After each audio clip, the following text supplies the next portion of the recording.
So hey guys, how are you all? Welcome to. So we are back with a brand new movie on what if 18-year Naruto had slept with Robin and Nami with help of Kaguya movie. But before we start, be sure to subscribe to our channel and like this video. Now let's begin the story. As the dust settled in the aftermath of Kaguya's last attack, only 3 shadowy figures remained standing. Around them, bodies were strewn around like dolls, blood pooling on the ground in an ocean of crimson. Shinobi and Zetsu, regardless of allegiance, all laid on the ground, unconscious or most likely, dead. You still alive? Sasuke? Right back at you, Naruto. The third figure, a beautiful woman with long, white hair and horns jutting out of her forehead, floated down from her place in the sky. She opened her eyes to reveal her pale, lavender orbs, and above that, her third eye which shone an angry red. The era of Shinobi is now over, she said with calm fury. Naruto glanced around him, gritting his teeth as silent tears rolled down his face. He held back the fury that was building in the back of his throat as he glared at Kaguya. Sakura. Kakashi-sensei. Everyone, I'm sorry. Naruto, Kurama, the 9 tails, started. They're not dead, Naruto thought. Naruto, they're not dead, Dadbeo. Kurama said nothing more, but gazed around the sewer. Naruto's mindscape. The walls were shaking as deep cracks appeared along the faded walls. The water below him trembled, almost seeming to boil. Then why is your soul crying, Naruto? Kurama thought sadly. Surrender your chakra to me, Kaguya ordered, snapping Naruto back to reality. Sasuke glanced toward Naruto, who had his head bowed, eyes covered by his bangs. Then you will be first, Kaguya muttered before reaching her hands out toward Sasuke.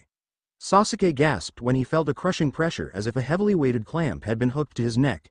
He gritted his teeth and tried standing upright, but his knees buckled, sending him crashing down to the ground. Eminate Hikara, Sasuke thought, trying to use his Rinnegan to switch places with Kaguya. He waited for the familiar pull and prepared to reach for his katana, but the pull never came. Startled, he opened his eyes and found that neither he nor Kaguya moved an inch from their positions. Foolish children, Kaguya gritted, and she clasped her hand tighter as Sasuke began choking on the weight placed upon his neck. All things began with me, and all things will end with me. The era of Shinobi is now over. Sasuke. Let him go. Naruto shouted desperately. He put his hands together and gathered a screeching ball of wind chakra while sharpening his truth-seeking balls into long spikes. Fuden. Rasen Shuriken. The ball of wind chakra and spears together tore up the ground as it crashed toward Kaguya. It made contact. The spikes digging deep into Kaguya's body while the Rasen Shuriken ballooned to a storm of wind blades that tore Kaguya apart. She was sent flying into a mountain of debris, and Naruto crashed down to his knees, exhaustion finally taking over. After fighting the Zetsu for days and fighting Obito, Madara, and now Kaguya, it was a miracle that he was still conscious. We did it, Dadbeo. Sasuke, we did it. Naruto grinned and looked at Sasuke to see his reaction, but Naruto's grin dropped. Sasuke was stock still, his hands still frozen midair trying to claw at his neck.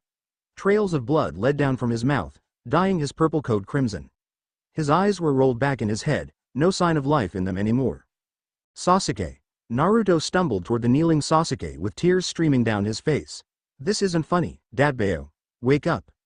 He waited for a reaction, but Sasuke didn't even twitch his fingers. He stayed there on his knees, mouth open in silent agony. Naruto's shoulders shook. We need to get back to Granny Hokage and the others. You wanted to become Hokage, right? We still haven't settled things between us. No response.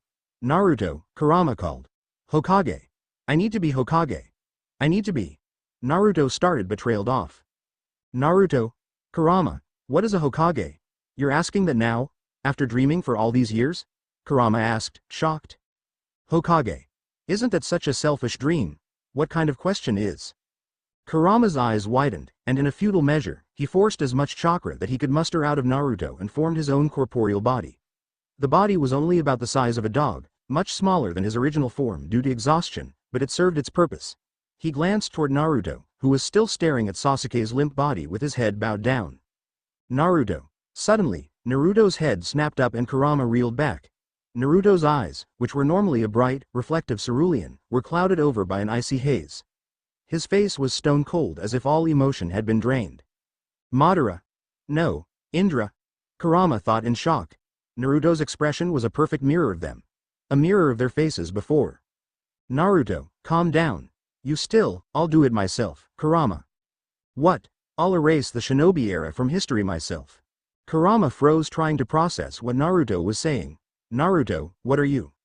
I'll end it, I'll end it, I'll end it, I'll end it, I'll end it, Naruto mumbled over and over again. Kurama watched in shock and panic as Naruto mentally crumbled in front of his eyes.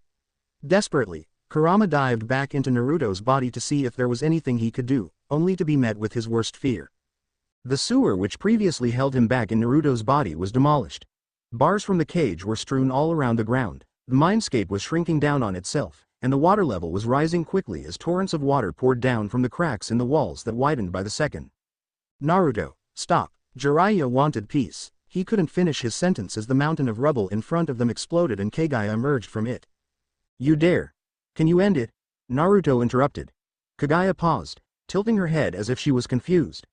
I will erase the shinobi history from this world. The cycle of violence and war will end here. The history of chakra will end here. Then, end it, Naruto resolutely said. Naruto, you. It's over, Dabbao. I don't want to be in a world where I'm alone. Not again. Sasuke, Sakura, Kakashi-sensei, and everyone else. If they're not here, I don't want to either, Naruto sadly muttered. You still have me, Naruto. And you'll also wander the world alone even if we win. Do you really want that? Kurama opened and closed his mouth in silent disbelief. Naruto. I've made up my mind. Naruto turned toward Kaguya with his arms spread wide open. Kaguya, whose head was still tilted in a confused manner, stepped forward toward Naruto with her arms poised to strike. She reached out her hand toward Naruto's head, and Kurama watched helplessly as his host gave up his life. With this, the era of shinobi is over, Kaguya remarked. Her hand hovered over Naruto, and the faintest smirk appeared on Kaguya's face. Leaf Hurricane. The smirk disappeared off her face as she was launched into the distance by a hard kick that came out of nowhere. Naruto started laughing. Gotcha, you old hag, I'm Naruto Uzumaki. You hear me? If the shinobi era is ending, then I'm ending it by taking you down here with me. Kurama, let's go one last time. Kurama, stunned by the turn of events, let a wide grin spread across his face. Let's go, Naruto.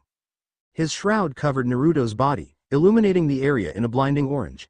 Naruto once again summoned several truth-seeking balls and sharpened them into long spears. Kage Bunshin no Jutsu. Several clones appeared in front of him, all holding the same truth-seeking ball spears and enveloped in Kurama's shroud. This is it, guys. Let's make it count, Naruto shouted. Each of his clones gathered elemental chakra of different nature in their palms, lighting up the sky in various shades of red, blue, yellow, brown, and white. The clones huddled together, bringing the elemental orbs together in a blinding shade of white that illuminated the entire sky in a fiery flash. A boom sounded in the distance, and an enraged Kaguya flew back toward Naruto at the speed of sound. Lines of veins bulged around the corner of her eyes while her pale eyes glowed dangerously in the moonlight. Her single red Rinnegan eye glowed like a beacon as it twitched irritably. Insolent child! She screamed. Bring it on! Naruto shouted. Naruto, holding on for dear life to the massive ball of white energy, dashed toward the incoming Kaguya. Amanamanaka. Rasengan. A black portal appeared in Naruto's way, but he didn't falter. Swinging his arms around, he crashed straight into the black portal with his technique, grinning as he met resistance instead of falling through. Push through. Naruto grunted, and as the techniques ground against each other, a massive explosion expanded outward, catching both Naruto and Kaguya in the crossfire. Naruto! Naruto! Kurama shouted. It seems that this is it, Naruto thought with a laugh. Then the world knew no more. Somewhere unknown drip, drip. Am I dead? Naruto muttered as he stared upwards. He was halfway submerged in water, and when he looked up, all he could see was a dark void with no end. I'm afraid that thou has not died as of yet, once again. It was a deep, familiar voice, and Naruto sighed. When he turned around, sitting there on a ring of truth-seeking balls once again was Hagoromo Otsutsuki. It was like he hadn't even moved an inch since the last time that Naruto saw him just before his fight with Madara. I said I can't talk to you if you talk like that, old man. So, where am I? I was sure that the explosion caught me. Does that mean Kaguya is also alive? Naruto asked. My apologies. I forgot. And not quite. While you have not died, you aren't in the realm of the living either. As for my mother, she most certainly perished during your fight. Naruto sighed in relief. At least there's that. So where am I, just in some kind of limbo before I move on? Not quite, he answered. I found it necessary to ask you one question before I allow the Shinigami to work his duty. Were you satisfied? Satisfied? What do you mean? With your goals, ambitions, and outcome. Were you satisfied with your life and what you achieved at the end of it? Naruto hesitated. Before you answer, allow me to say this. Before you were born, as you know, a prophecy was spoken. This prophecy, spoken to Jiraiya the Sennin, said this. In time you will have a student of your own. That student will become a ninja that will bring great change to the world of shinobi. It will be of either great stability or great destruction. The kind the world has never seen. You will be the one that will guide this revolutionary. And one day, you will be forced to make a choice. The choice will determine which way the change will go. Yeah, I heard of this before, Naruto muttered. But now the prophecy has ended. I killed Kaguya and the shinobi world is no longer the same. It doesn't exist anymore. That is false. The prophecy remains unfulfilled. Peace has yet to be achieved, and the world has yet to be brought to order. What? Naruto screamed. Old man, the world has been brought to peace. Everyone is dead if you haven't noticed. Everyone? You are mistaken. Let me ask you this. Do you truly understand how vast this world is? The world? Naruto asked, staggering backward. Are you trying to say the elemental nations isn't the whole world, old man? Precisely. This is something you haven't told me either. Naruto whipped around and nearly cried in relief when he saw Kurama's familiar maw staring back at him. So, you're still here as well, Kurama. That's a relief. You don't know how surprised I was when I didn't fade like I expected to. So it was your doing, old man? Hagoromo chuckled. And you have yet to change. Kurama chuckled deeply, and Naruto turned back to Hagoromo who coughed. You are correct in your assumption. The world is far more vast than this island of the elemental nations, and peace has yet to be brought in this world. So, Naruto started confusedly, still trying to process this world-changing fact. What do you expect me to do? Go out into the world and save it? Not quite. Then what's your point? Say it straight, old man. My prediction is that this is the end of the golden age of chakra. But there will come a time when the world is once again met with an insurmountable obstacle, and at that time, the world will need the power of chakra once again, Hagoromo said solemnly. It will once again come a time for the child of prophecy to bring peace upon this world. But, Naruto whispered sadly, what if I don't want to? Naruto. Kurama started. I tried, old man. I beat Kaguya and brought peace to the elemental nations, but at what cost? All my precious people are dead, and I'm alone. What if this cycle of hatred continues?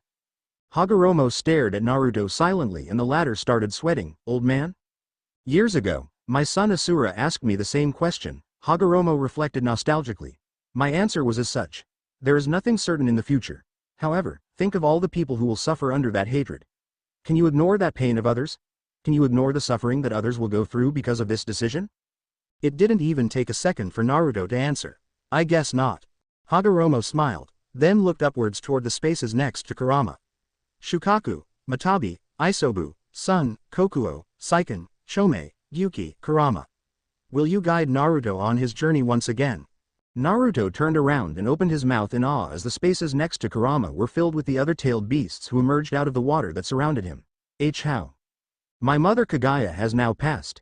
Is it not only right for the chakra to return to the fragments of the host? Hagoromo explained. Well, Naruto? Will you allow them to accompany you on a journey once again? Naruto sighed and grinned. You're not leaving me much of a choice, old man. Let's go, Dadbeo. Kurama and the others grinned, putting their paws together in the center of their small circle. Now familiar with the gesture, Naruto grinned and punched out his fist, bumping it against the underside of the large tower of paws and hands. You will be sealed for many years. The world is not ready for your intervention as of yet. However, there will come a time when someone of pure heart will discover your seal. When that time comes, the nine-tailed beasts will sense the world's state of being and release the seal. When that time comes, the prophecy will be fulfilled once more. Naruto grinned and looked at the nine beasts. Take care of me, Dadbeo. Of course, Kurama answered with a grin. Hagoromo smiled.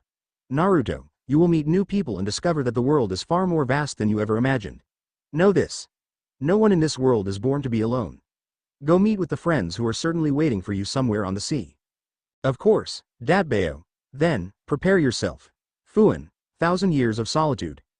Naruto then vanished from the world. Unknown island, 4 years before canon. Furl the sails and lay down the anchor. We'll stay here for the next few days. Jolly, keep an eye on the devil kid. Jolly groaned. Why can't you make Wally do it? She gives off bad vibes. I don't want to be near her. Just do it, and you, behave while we're here. I'm the only reason your existence has any value, so you better listen to what I say. Nico Robin, a tall, beautiful 18-year-old with black tresses flowing down to her mid-back, smiled lightly. I'll keep that in mind. How long has it been since I touched land? She mused. She joined this pirate crew several months back after she ran from her previous crew who tried to turn her in for her bounty. This pirate crew was no different from them, probably just waiting for an opportunity to turn her in as well. She'd have to ditch them on the next inhabited island that they landed on. Robin scanned the island that they stopped at. She didn't notice it when they were far away, but the island was quite massive. The shoreline disappeared behind a long bend covered by fog, and the tall ravines that surrounded the shore were rather imposing. From what she saw when she peeked into the navigation room, this wasn't a marked island that was on the map either. Maybe I'll find a poneglyph here, Robin hoped, chuckling to herself as she thought that, if only. The rest of the crew led down the gangway and set up a camp to rest. Devil child. Get down here, Robin sighed and started walking down the gangway. Dread filled her with every step that she took toward the pirates. There was no telling what they would do on an island like this. Her heart started pounding faster and the air started to feel thin as she fought to breathe. What is this? Robin thought, startled. This isn't panic about the pirates. Where is this pressure coming from? She tried ignoring it and continued taking steps down the gangway toward the shore, but the invisible pressure kept pressing down on her mercilessly. Her entire body told her that she needed to get back onto the ship, but she couldn't stop moving forward. Her legs were like jelly and they kept taking steps forward as if they had a mind of their own. Finally, her feet landed on the sandy beach and the pressure suddenly disappeared. Robin coughed and took a deep breath, gasping for air. Her arms and legs still shook like straws in the wind, and the rest of the pirate crew started laughing at her. Can't even get on land? Why does the world government even bother putting a bounty on her? The rest of the pirates laughed. Jolly started, maybe we should just take her in for bounty and let the world government do whatever they. Noisy humans. Huh? Jolly asked. Who said that? The pirate crew continued their laughter, but Robin shifted around nervously, trying to find where that voice came from. It wasn't a voice that she had ever heard from anyone in the crew or from any other human ever for that matter. It sounded ancient. Come on guys. Jolly continued. Stop the joke, splat, silence. Jolly's head exploded in a shower of blood and gore. His headless body stumbled several feet forward, then fell forward, the blood pooling on the sand. The pirate crew froze, staring at the spot that Jolly had been just a few moments ago. Chaos ensued. Ghost Island, someone screamed, and everyone rushed to scramble back on the ship. People stepped over one another as crew members dropped like flies on the sand when their heads also exploded in a loud splatter. Devil child. Get on board. The captain shouted in a panic. She's my ticket to fame. Damn if I let her get away. But Robin was no longer seeing nor hearing what the others were seeing and hearing. No, she was somewhere entirely different. Darkness enveloped her all around, limiting her vision, and a thick atmosphere made it difficult for her to breathe. Water dripped in the distance like a leaky faucet and her feet felt wet as if they were submerged in a swamp. Then came the pressure. The overwhelming pressure. The force that was now choking her and forcing her to kneel made the force she felt while coming onto the island seem featherweight in comparison. Who? She started, but immediately froze. The area around her lit up in an amber hue and her throat dried up. There, in front of her, stood the largest monster that she'd ever seen. Its long, curved teeth glistened in the light and its 9 tails swayed ominously behind it. Most importantly, its blood-red eyes stared into her own with such malice that commanded her to succumb to the power behind it. Then, it opened its maw and spoke. Robin's legs trembled and her mind blanked. Even though the beast wasn't doing anything, the sheer pressure of being in front of it was enough to nearly drive her insane. In her 10 years of being on the run after Ohara burned down, she'd seen many things. Disgusting pirates, monster-like villagers, and even giants. But nothing even came close to this creature. Well, aren't you going to speak, child? The monster said testily. The enormous pressure eased enough for her to stand and Robin hesitantly asked, What are you? The beast grinned, baring its 2 rows of razor-sharp teeth.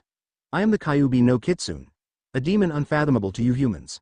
Mountains tremble underneath my paws, seas are split by my tails, and civilizations are wiped out by my roar.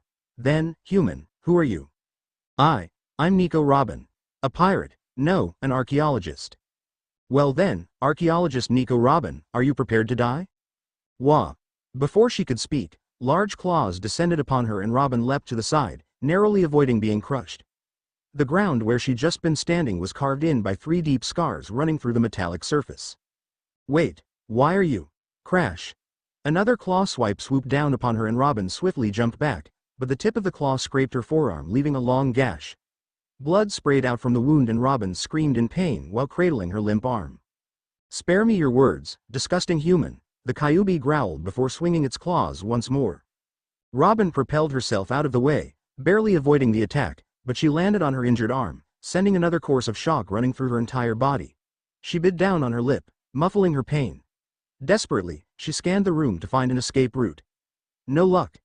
To the front, the Kyuubi stood ready to pounce, and behind her, a tall steel wall ran as high as she could see. "Cien fleur. Cuatros manos," Robin shouted, resigned to fighting, and 4 gigantic hands sprouted from the Kyuubi's shoulders, wrapping around its neck. Clutch. The hands snapped back, cracking the Kyuubi's neck up unnaturally. For a few silent seconds, the monster stood stock still, staring at the sky at an impossible angle. "Huh, very interesting, but not enough."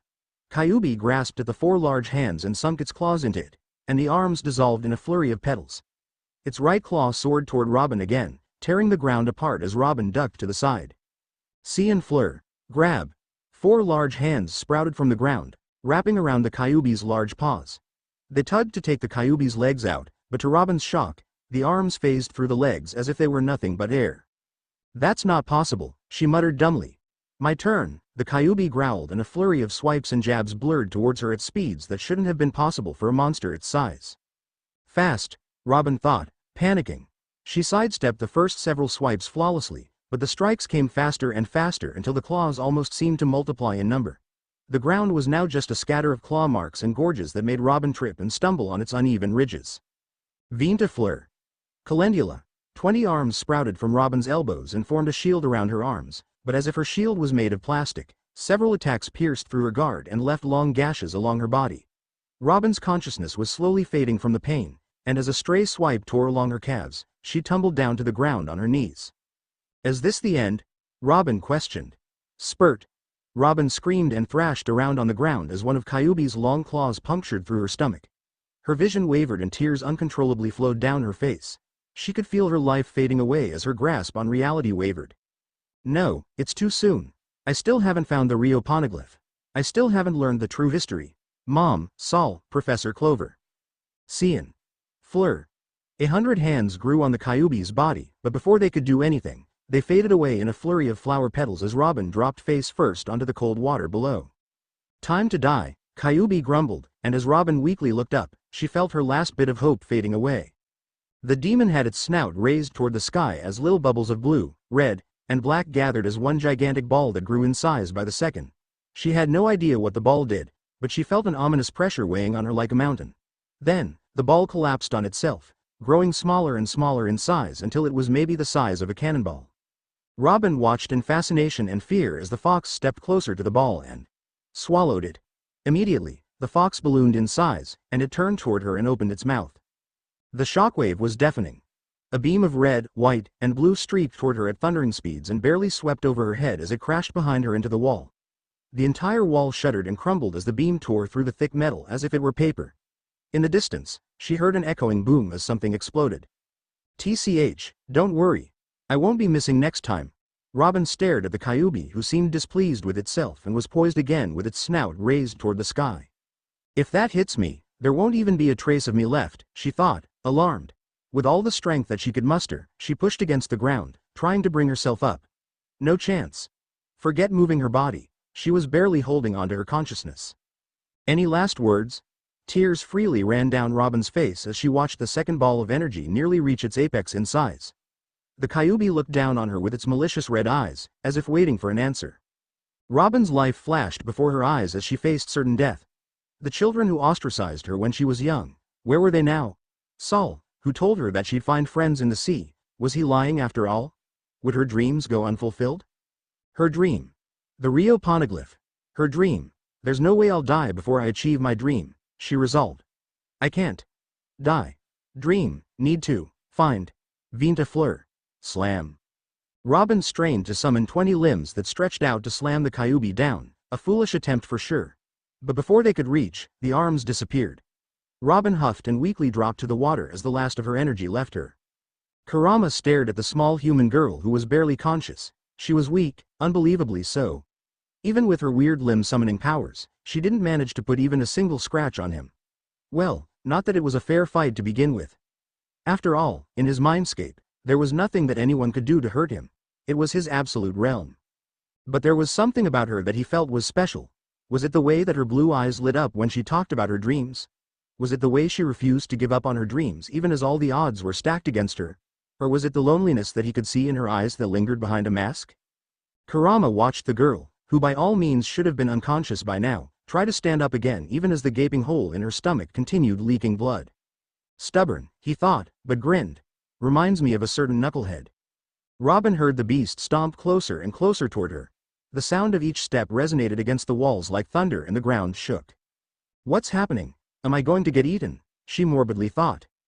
Get up, the Kyuubi growled. Suddenly, Robin felt all her exhaustion fade away. The excruciating pain that she felt from her stomach and her other wounds vanished, and as she jolted up, she found that every wound was gone. Robin felt short of breath as she tried processing this turn of events. How? When you return, come to the shrine that stands in the middle of this island. I will answer all of your questions there, the Kyuubi grunted.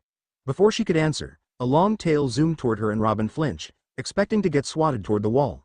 The pain never came. Robin nervously opened her eyes, and she couldn't believe what she saw. Waves splashed against the ocean shore, the wind rustled her hair, and the warm feeling of sand enveloped her feet. She was back on the beach she landed on before she got pulled into the strange sewer. It was as if nothing had ever happened. Her breathing quickened as she swiveled around as if expecting the Kyuubi to come out of somewhere.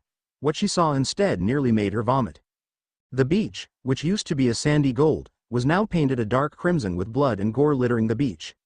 Robin stared at the ship, where the pirate crew's captain hung limply over the port side railing. She shivered. Is this the Kyuubi's work? She thought. It was a terrifying sight, something straight out of a nightmare. Robin watched silently as the ship innocently floated on the ocean even though its master was splattered all over its deck. Wasn't this a perfect opportunity? She could escape the island by herself and have enough treasure to last her a while. But as she took a step toward the ship, the Kyuubi's last words resonated in her head. Come to the shrine that stands in the middle of this island. She shuddered as she thought about the demon. The fatal wounds and extreme pressure that she felt during the fight still lingered on her body like a ghost even though somehow they were gone now. Why would she ever want to face such a demon again? It's definitely the better choice to run away, she thought but snorted right after. If that demon killed the entire crew, what chance did she stand? She too almost died after all. After squashing the foolish plan of escaping on her own, she turned around and journeyed deeper into the island which was filled with lush greenery that looked untouched for years. After walking for many hours, she finally reached the end of the shrubbery and when she walked through, her mouth dropped in awe. There, standing in the middle of a clearing, stood a tall shrine built out of stone that was heavily covered in moss. The structure looked ancient, but it was nothing like anything she'd ever seen before. But most importantly, at the center of the shrine, embedded in one of the thick walls was a tall stone stele inscribed with numerous symbols. Poneglyph, it's a poneglyph, Robin whispered in a daze. She eagerly dashed toward the stele with her small notebook that she always kept with her out and ready to write. But the inscribed writing was unlike anything she ever expected to see on a poneglyph. This prophecy I leave to future generations as a legacy. One day, there will be a ninja who will bring great change to the world. It will be of either great stability or great destruction. The kind the world has never seen. Those who heed the call of change shall experience the golden age and those who ignore it, perish. Ninja? Was it a reference to the clans of Wano County? I see you've made it. Took you long enough. Robin's heart stopped and she whipped around, wondering how she could have missed a gigantic fox demon as she was reading the poneglyph. But when she looked around, she couldn't find any trace of the intimidating demon that nearly killed her hours ago. Instead, she found a small ball of eerie crimson light floating in the air. Kyuubi? Robin asked hesitantly. That would be me. Why are you? My physical body is locked away at the moment. Thus, this construct is here as a substitute. I see, Robin muttered. So far, the Kyuubi could move faster than the eye could see, create beams that could probably wipe islands off the map, and create energy constructs. What could it not do? Not many things. How did you? Robin said, shocked. The Kyuubi snorted. You're very easy to read when you're curious about something. I saw the way that your eyes lit up like a child when you saw this shrine. Robin blushed. Anyways, you said that you would give me answers once I reached here. That I did. Robin sat on the grass with her back against the poneglyph and waited for the Kyuubi to continue speaking, but the Kyuubi's ball stood still and didn't make a sound. Seconds ticked by and extended into an awkward silence. Hello. Robin stammered. Hello. Silence. Robin exploded. You said you'd give me answers. You haven't asked anything. Robin facepalmed. Was this really the demon that just nearly killed her hours ago? Alright then, let's start with this. How am I not dead? I'm certain that your claws tore through my stomach. The pain was real. How do I go about explaining this? The Kyuubi muttered. Simply put, it was a technique that brought your mind to a different dimension. What happens there is only experienced by the mind, not by the body. So all my wounds were experiences of the mind, not the body. Though I could certainly choose to leave physical wounds if I desired. Robin couldn't believe what she was hearing. An ability that allows someone to control the reality of others. She glanced at the orb that still hovered over her innocently. What fruit allows someone to do such a thing? Fruit. Oh, you mean those pesky devil fruit things. I am the great Kyuubi no Kitsune. I don't require those artificial chakra substitutes. Chakra? The Kyuubi coughed. A discussion for another time. Any other questions, human? What are you? Robin asked hesitantly. What is this shrine? I am the great Kyuubi no Kitsune, for the third time, the Kyuubi growled. As for this shrine, it is a relic of the past that my brothers and sisters have been guarding for a long time. You have brothers and sisters? Robin gaped. She could hardly imagine more beasts like the Kyuubi existing in the world. How had they been hidden from society for so long? Yes. Together, we are the nine-tailed beasts, demons who were entrusted to protect this shrine until the day has come for its purpose to be fulfilled. Purpose? The fox didn't reply, and a long pause followed her question. Hello. Allow me to ask you a question instead. Why do you fight? What does that have to do with? What is your answer? Kyuubi pressed. Robin paused for a long time. She already knew what her dream was, to find the Rio poneglyph and uncover the true history. But what was her reason for fighting? She thought and thought but couldn't come up with an appropriate answer. Then, something clicked. The answer was easy. To protect the legacy that many important people left me, Robin concluded. That is my reason to fight. So even if I were to kill all the people you love, would you protect this legacy? Kyuubi angrily asked. I don't have any precious people, so I think I'll be fine, Robin replied solemnly. The Kyuubi went silent. Robin couldn't tell if she'd said something wrong or if she'd given the right answer. The demon sounded angry when she talked about her motivation to fight, but she was certain that her motivation to fight was correct. What is your dream? Kyuubi asked. To find the Rio poneglyph. What is the Rio poneglyph? It is supposedly a poneglyph, much like this one here, that has records of the true history of this world that the world government erased hundreds of years ago, Robin explained eagerly. True history? It's an unrecorded period 800 years ago that has been lost in history. No one knows what happened during that time and the poneglyphs are the only clue. Sounds boring. Why are you interested in the stories of people who are already dead? The Kyuubi asked. Robin bit her lower lip. I'm not ready to talk about that yet. Very interesting. The demon chortled. For thousands of years, many people stepped onto this island looking for wealth, power, and fame. But you're the first person whose goal was to learn about some forgotten history. Others have been here before? Robin asked. Had others already discovered this poneglyph? Suddenly, she didn't feel that her discovery was so special. Many people wandered onto this island throughout the years, but only a handful of them have ever managed to leave. The number of people who have seen this shrine number in the single digits, and unfortunately, none of them were able to fulfill the purpose of this shrine. You've still yet to tell me what the purpose of this shrine is, Kyuubi, Robin cried, exasperated. Tell me, Nico Robin, how far would you go for your dreams? Robin, though perturbed by the fact that the fox was ignoring her questions, immediately answered, I would do anything. Would you say the same thing, even if chasing your dreams meant that good people in this world would have to die to fulfill your ambitions? Kyuubi asked seriously. Robin paused. Something in the Kyuubi's voice changed. Any small amount of playfulness that existed in its voice before completely disappeared, replaced by a serious tone. She thought about the question that the Kyuubi posed to her. How far would she go for her dreams, even if others were hurt in the process? The idea of others suffering because of her didn't make her feel good, but at the same time. Robin hesitantly started. I'm not familiar with what it feels like to deeply care for someone else. But even so, the idea of good people hurting because of me doesn't leave a good feeling. Kyuubi, Robin nervously said. Many years ago, my siblings and I were entrusted with this shrine with this one order. Find someone pure of heart to release this seal.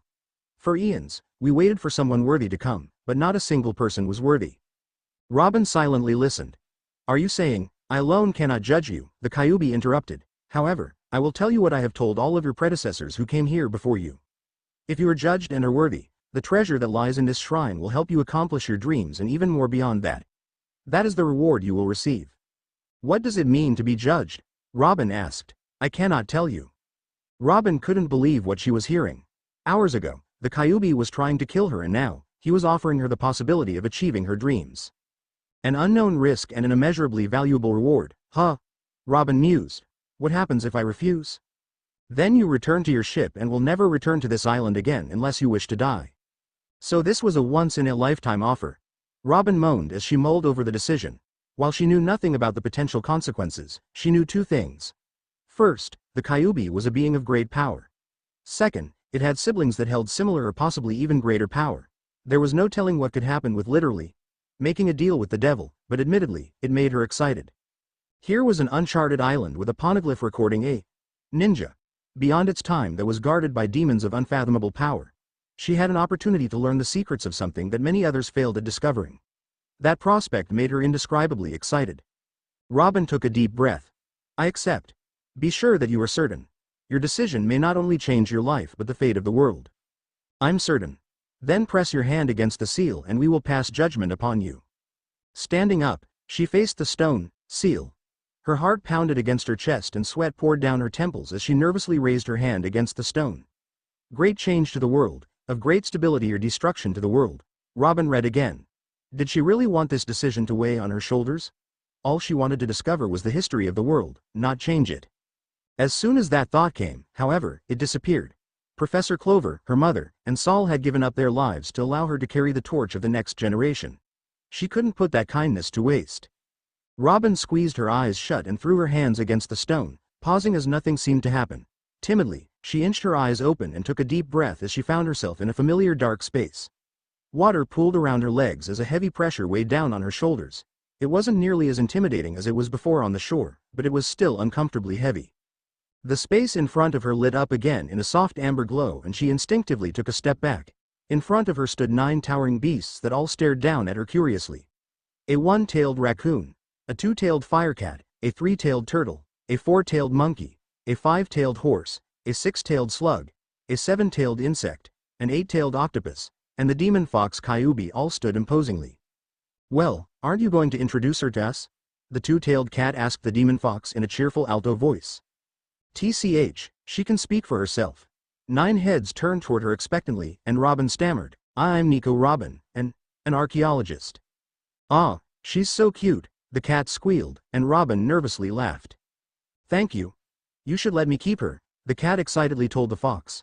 The fox let out an annoyed snort and lashed out a tail, smacking the cat in the head.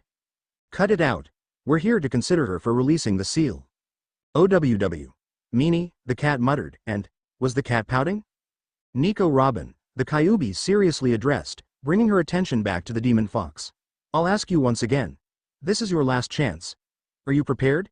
We will cast judgment upon your soul and it may be painful, and your decision will most certainly change the world and your life as you know it." This time, Robin didn't even hesitate. "I'm resolved." The Kyuubi grinned, showing its rows of sharp teeth. But this time, the smile somehow didn't seem to carry any malice. "Then prepare yourself." Doom. The pressure that crashed down upon her was more powerful than everything that she'd felt up to that point combined. Her knees immediately buckled and she was forced onto the ground face first. Robin cried out in pain as the wind was knocked out of her. She strained her neck and barely managed to raise her head and saw the tailed beasts staring at her with glowing blue eyes. Scenes from her life flashed in front of her. Her mother boarded a ship as she left her 2-year-old daughter alone in Ohara. Children threw tomatoes at her, calling her a monster, a devil. Parents cheerfully played with their children while her aunt treated her like a slave in her own home. Ohara went up in flames as the Buster Call destroyed everything that she once called home. Saul became slowly encased in ice, one of the only friends she'd ever made in her life.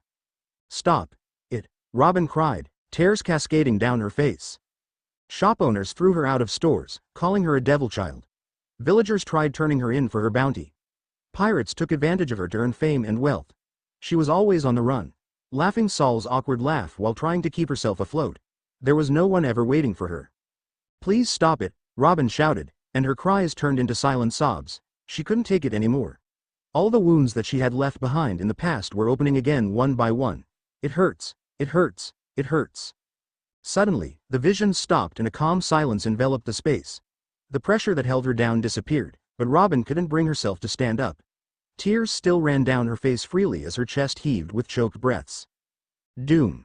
The oppressive pressure returned tenfold, and 9 distinct roars came from the beasts in front of her. But strangely, even though she could feel the pressure, it didn't weigh her down as it did before. Instead, it felt like a soft blanket embracing her body. How dare they?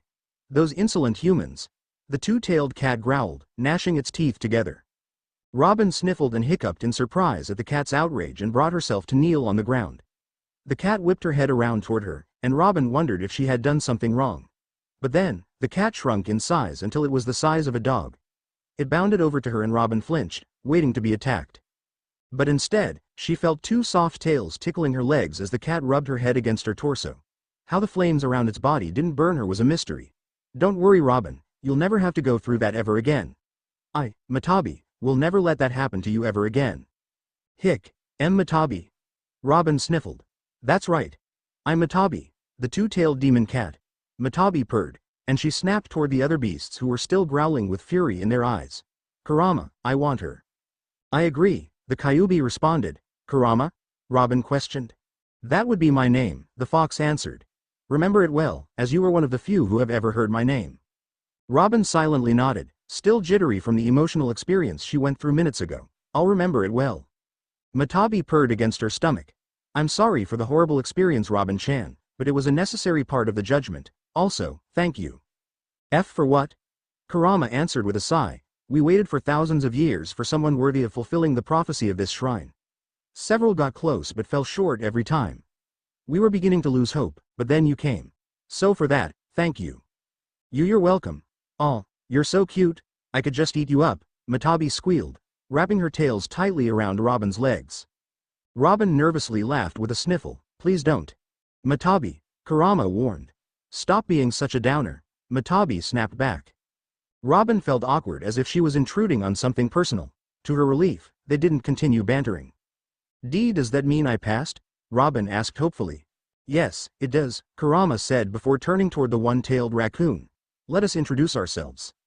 The one-tailed raccoon, which Robin noticed had a very childish voice, shouted, I'm Shukaku, the one-tailed raccoon dog. I'm awesome. Matabi snorted.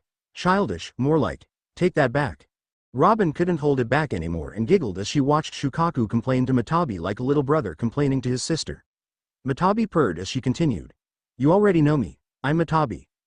Down the line, the 9 beasts introduced themselves. There was Isobu, Son Goku, Kakuyo, Seiken, Shomei, Gyuki, and finally, Kurama. Robin found it interesting that all of them had different personalities. Isobu and Kakuyo seemed reserved while Son Goku and Seiken were prideful. Meanwhile, Gyuki and Shomei were definitely the go-lucky happy members of the group. Matabi was like a cheerful sister while Shukaku was the annoying little brother. Then, Kurama was Kurama. Somehow, he seemed both intimidating and soft at the same time. Nice to meet you all, Robin greeted respectfully. What happens now? Are you all the treasure that this shrine guards? While having the 9 beasts with her seemed like a great companion group to have, it wasn't very reasonable to bring mountain-sized beasts around on a journey at sea. Not quite. You'll find out once we get back to the shrine, Kurama explained. I'll see you out there. Robin felt herself getting dizzy and closed her eyes, bringing a hand up to her head. When she opened her eyes again, she was back in the clearing with the shrine.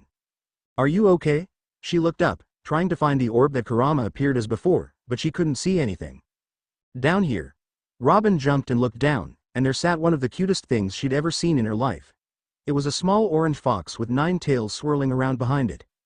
Its cheeks were puffed out as if it were pouting, and soft orange fur covered its body all around. As if Kurama was reading her thoughts, he growled, I am not cute. Of course, Robin giggled. I'm going to release the seal now, so step back, Kurama warned. Robin nervously nodded as she took several steps back until she hit the edge of the clearing.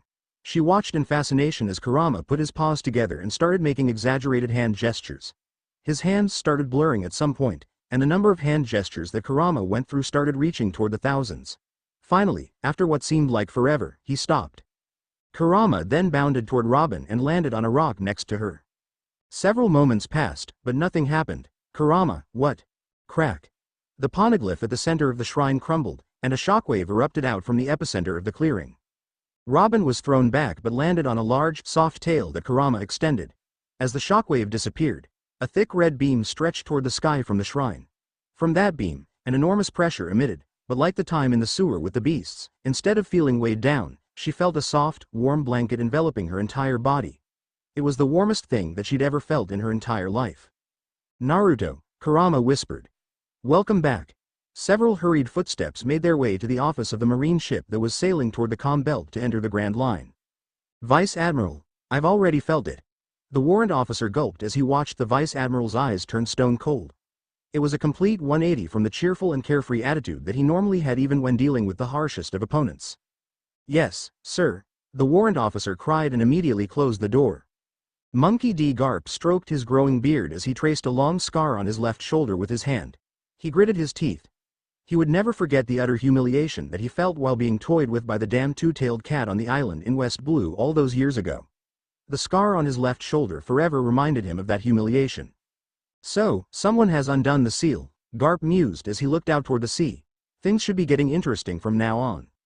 "BB boss, I know."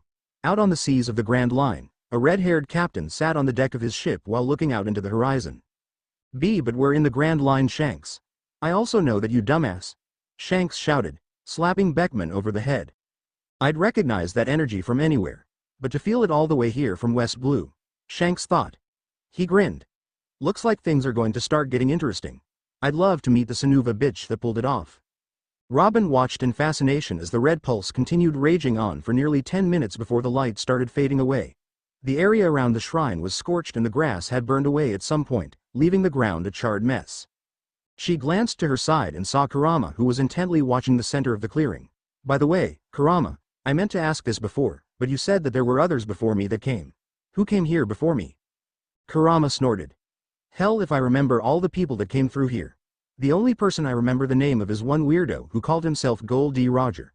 Several other D characters came by as well, and I'm telling you, that entire family is a whack job. I wouldn't associate myself with them willingly." "Goal," Robin said in shock. "Gold D. Roger? Gold D. Roger? The one who supposedly left the One Piece in the Grand Line? Wait, you've met Gold D. Roger?" Kurama tilted his head. "Yes, why? Was he something special? He was a nutjob and didn't qualify to open the shrine, so I didn't think much of him." Robin laughed dryly. "Gold D. Roger wasn't qualified to open this shrine. What was the monstrous thing that was waiting in the shrine if even the legendary Gold D. Roger couldn't get it?" Robin was starting to regret making the decision of giving herself to Kurama and the others to open the shrine. "Let's go," Kurama ordered. He bounded from the rock and dashed off to the shrine. Robin followed, resigned to her fate. As she approached the now broken poneglyph, she noticed that the space behind the poneglyph was hollow. It was a small chamber with a staircase that led downward.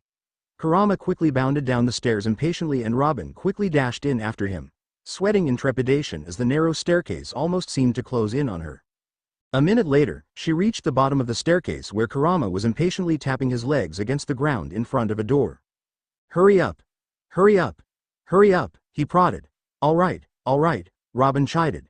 She put her hands against the door and took a deep breath before pushing. The door gave away fairly easily, and as it opened, she froze.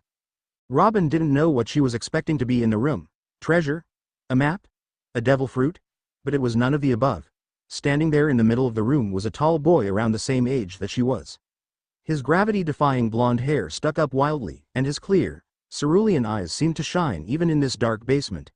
He wore a strange black and orange suit with a long, white coat that draped over his shoulders. "Welcome back," Kurama greeted with a grin. The boy turned to fully face them, and Robin watched a lone tear trail down his face as he started laughing. "I'm back, Dadbeo. I'm back." Robin flinched as the boy suddenly appeared in front of her before she could react and clasped her hands in his own. He grinned. "Nice to meet ya. I'm Naruto Uzumaki. Nice to meet ya. I'm Naruto Uzumaki." Robin blinked. Hello. It sure is nice to stretch my legs again, isn't it, Kurama?" Naruto said with a grin. "Sure is. Seems like you haven't changed a bit, Naruto." Naruto laughed and grabbed Kurama in his arms, swinging him around in circles. I'm back, Dadbeo. Let me go." Robin watched in confusion and mild amusement as the blonde boy, Naruto, swung Kurama around while the small fox wailed. She wasn't sure what to make of him. Who was he? "Naruto," Kurama shouted, annoyed, Someone's here. Naruto stopped twirling around, much to Kurama's relief, and turned to face Robin. I know. Is she the one that released the seal? Yeah. Naruto turned toward her and grinned. Nice to meet you, again. What's your name? It's Robin. Nico Robin. If you don't mind me asking, Robin asked curiously. Who are you? Naruto tilted his head to the side. I'm Naruto. Robin sighed. I know that much, but who are you? I don't understand the question. Robin massaged her temples with her fingers. Was Naruto one of the dumb types that didn't have any wit? She shook her head. Calm down. Kurama said that the shrine was important, so he must be someone important, she convinced herself. Taking a deep breath, she asked again. Where did you come from and why are you down here? Robin watched as Naruto's grin slowly dropped. His eyes turned sorrowful as his gaze trailed toward the ceiling. Why am I down here, you ask? Naruto muttered. It all started 1,000 years ago. Robin leaned closer. 1,000 years ago? What could have happened that long ago to justify sealing a human being in a shrine for 1,000 years? Thousands of years ago, Naruto continued. I met a black cat on the way home, so I had to take another route, but got lost on the road of life and accidentally fell into this shrine. I'm going to kill him. I'm going to kill him, Robin and Kurama thought. As for who I am, Naruto continued with a large grin. I am he who hails from the great Mount Myoboku, the sage who is the hope of the world, and he who befriended the nine-tailed beasts. Enemies tremble before my might and nature bends to my will. I am Uzumaki Naruto. A strong breeze somehow blew in the underground room, fluttering Naruto's cape and spiky hair. Naruto stood in the middle of that chaos, arms flared out with a satisfied grin on his face. Silence. Kurama enlarged one of his tails and slapped Naruto in the back of the head, who fell to the ground face first. You idiot. Take this more seriously. OWW Kurama, why'd you hit me so hard, Dabbao? Naruto groaned as he picked himself up from the ground. But anyways, Robin-chan. My name is Uzumaki Naruto, and as I said, I'm a sage and friend of the nine-tailed beasts. Robin sighed. She could already tell that Naruto was going to be a handful. What is a sage? A sage is someone who connects to nature. They take in nature energy, mix it with their chakra, and are given abilities and strength because of that. Chakra? Robin questioned, now hearing that term for the second time. Chakra is. Kurama started explaining. Not now, Naruto interrupted. Being in the seal for thousands of years made me hungry. I need food. Kurama growled at being interrupted and shouted, You can eat food later, Naruto. You can wait. I can't wait. Naruto complained. Robin groaned. This was who Kurama and the other tailed beasts guarded for thousands of years. Ridiculous. But she managed to hold her tongue. If you want food, there should be some on the ship that I came on. The crew is no longer alive, so.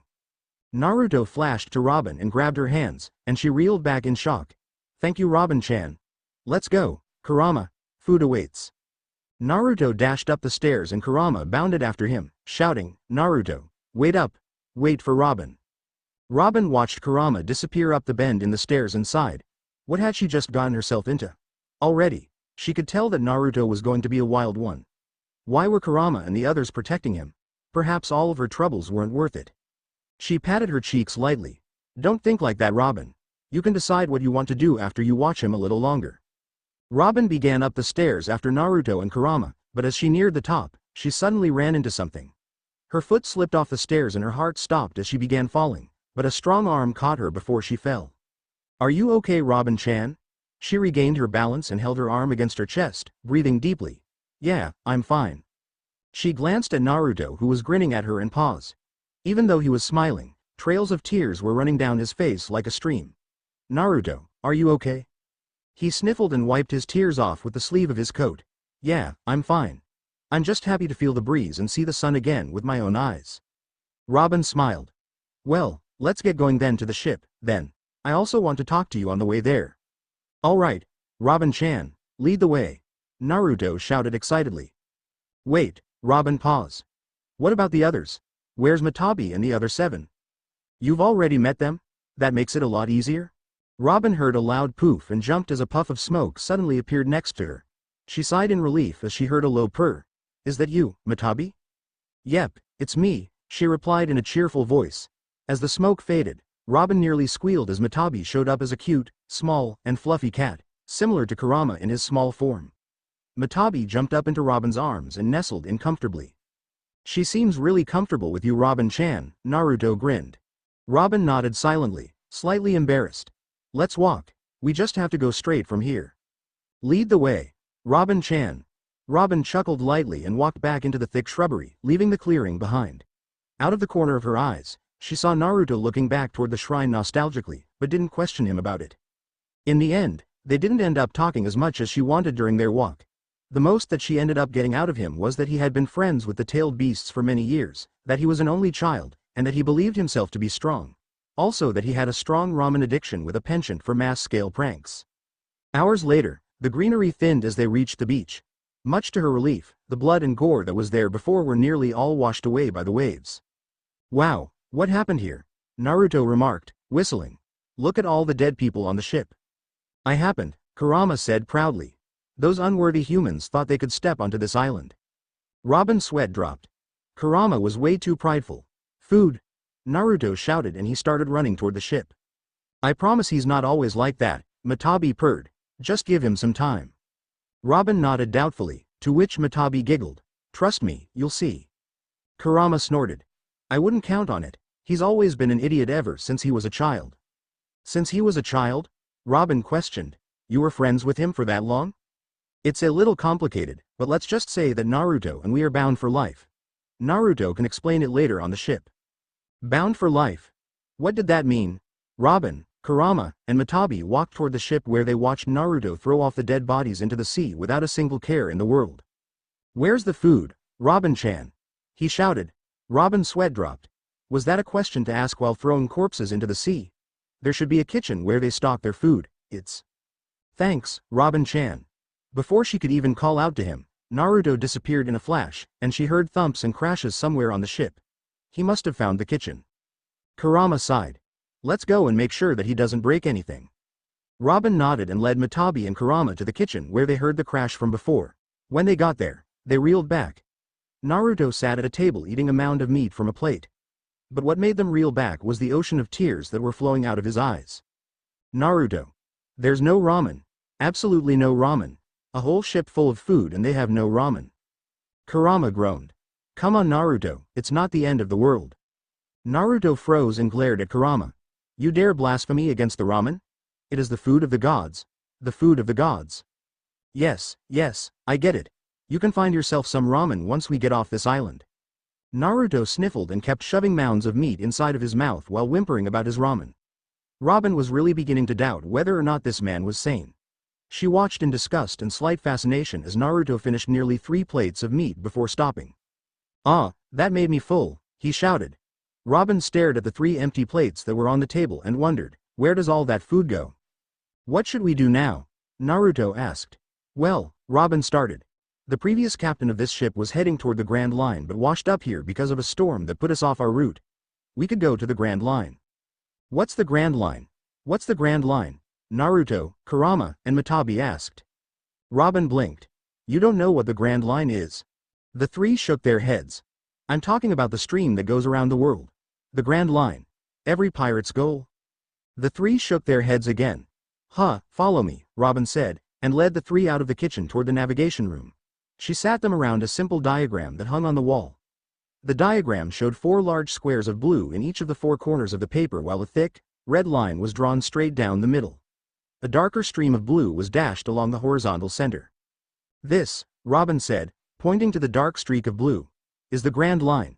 It's a part of the ocean that goes around the whole world. Where are we? Kurama asked, now curious. Are we the thick red line? Robin shifted. You really don't know. We're in West Blue right now, so in this area. You probably can't even see this island on the map because it's so small. That small? Kurama said, surprised. So that's what the old man meant when he said that the world was big. No one told you about this? Robin asked. You had Gold D. Roger come by and he didn't tell you about this? HMPH, I wasn't interested in geography when I met that man. I was wondering how I could get that man to shut up. Robin's sweat dropped, but continued her explanation. My goal is to get into the Grand Line right now, so we'd be traveling to Reverse Mountain from here. Reverse Mountain? Naruto asked. It's a mountain in the Red Line where the 4 seas meet and flow into the Grand Line. It's where people go to enter the Grand Line. Why can't we just go in from the sides? Naruto asked. That's because of the calm belt. There's no wind or currents there, and there are large sea monsters called sea kings that devour any ship that comes into the area. That's why the only option to enter the Grand Line is through Reverse Mountain. Very interesting, so that's where we should go to get into the Grand Line? Matabi asked. Ideally. But I don't know if we'll be able to sail. The wind isn't very strong tonight. Wind? Naruto perked. You need wind? Yes? Robin said, confused. I'd normally say to pull up the anchor and set sail right away, but without any wind, it's not a very good idea to. Just count on me. Naruto dashed out of the room before Robin could stop him, and she heard a poof from outside and the familiar metallic sound of the anchor being raised. The entire ship shook, and Robin dashed outside. That idiot. Naruto. What are you doing? Robin shouted. Naruto was settled on the mast, having just pulled down the sails. Just watch Robin-chan. Kage Bunshin no Jutsu. Robin was stunned into silence as she watched several puffs of smoke appear next to Naruto on the mast, and when the smoke disappeared, she saw 4 other identical Narutos. How, she stammered, but that wasn't even the end. The 5 Narutos all put their hands together and went through several hand motions before stopping. Fuden. Great breakthrough. Nothing happened for a moment, but then she heard it. A loud whooshing sound came from behind the ship, and the next thing she knew, an extremely strong gust of wind slammed against the ship and pushed the ship off the shore. The ship tilted upwards and launched nearly half a mile before it came to a stop. Robin, who was gripping onto a long piece of railing, gulped in large breaths as she tried processing what just happened. There, wind? She heard Naruto excitedly shout from the mast. I'm not going to survive him, am I? Robin thought morbidly. She picked herself up and turned around to look back at Naruto Island, as she called it. The island was slowly becoming a speck in the distance as the current carried them away toward the sea. That's one issue fixed, Robin said with a sigh. But how are we going to run the ship? There are only us 2 here. Easy. Naruto shouted. Kage Bunshin no Jutsu. In a puff of smoke, 10 more Narutos appeared in front of Robin, who jumped back in surprise. How are you doing that? Is that a devil fruit power? Robin had never heard of people having multiple powers before. Eating multiple devil fruits was considered impossible. Yet Naruto had some kind of power to bring forth wind and also clone himself. Devil fruit? What's that? Naruto asked. She then remembered the conversation she had with Kurama. He said that he used something called chakra instead of devil fruit powers to fuel their energy. Is that something with chakra too? Yep, it's called the Kage Bunshin no Jutsu. It lets me create clones of myself. That was a very helpful power, especially for running a ship. Robin then paused. Do you know how to run a ship? Naruto grinned. Nope, Robin hit herself in the head, of course not. For the next hour, she taught all the different Narutos how to operate different parts of the ship, things she'd picked up on by being a part of different pirate crews.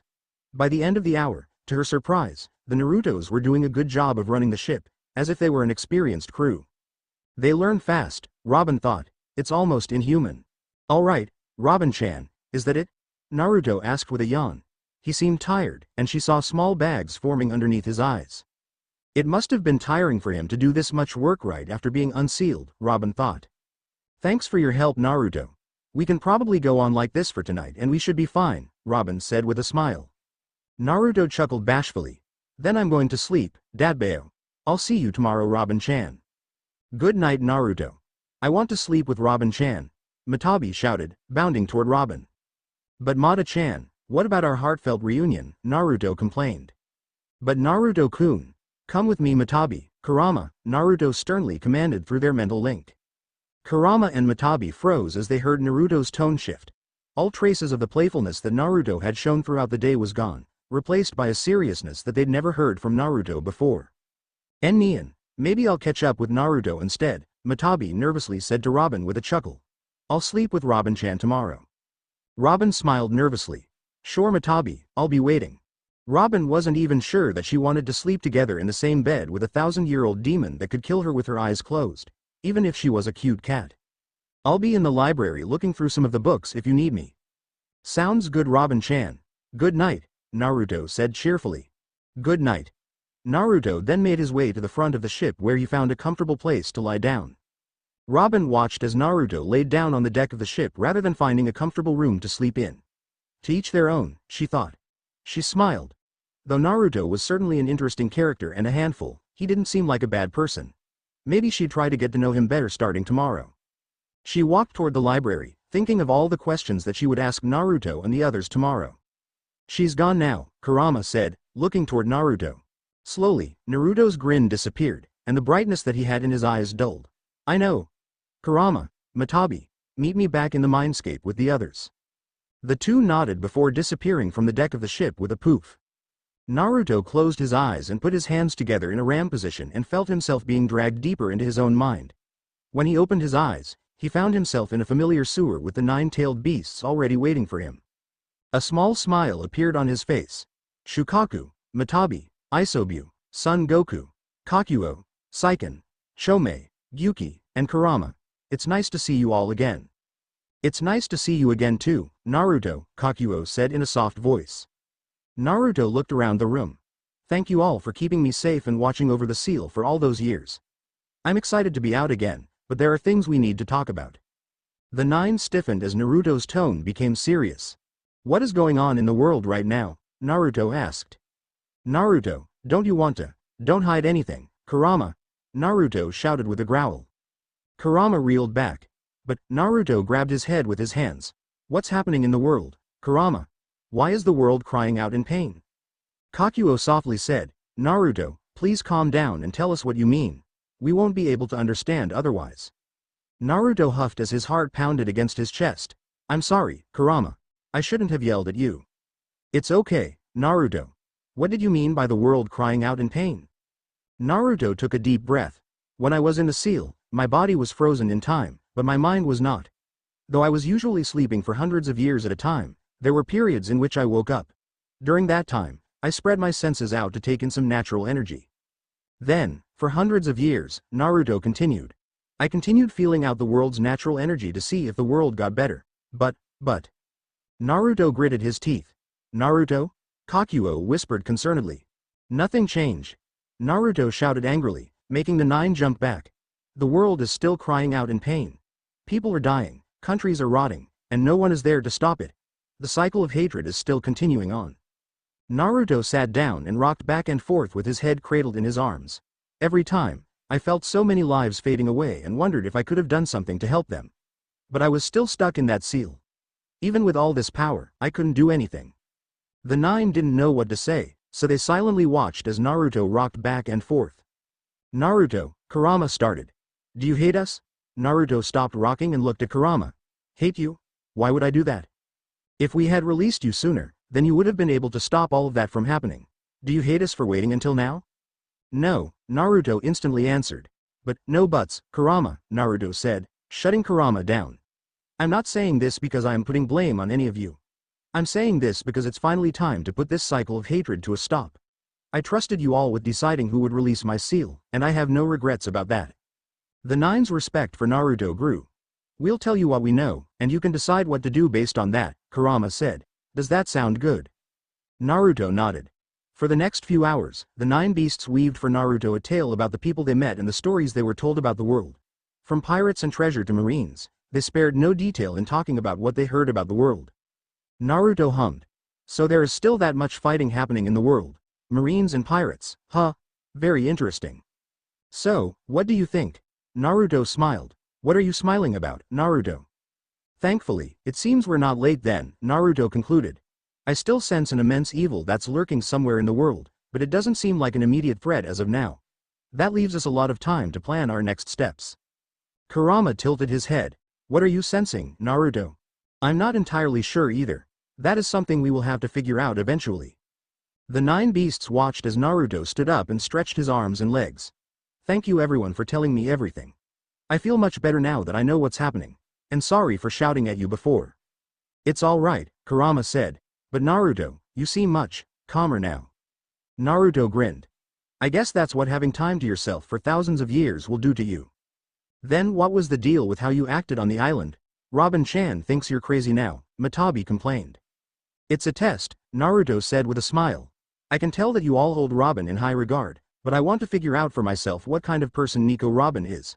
I trust that you won't interfere.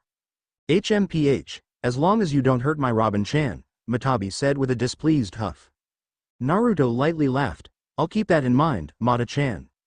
Naruto, yeah, I sensed it a while ago. It seems we have some pests to get rid of.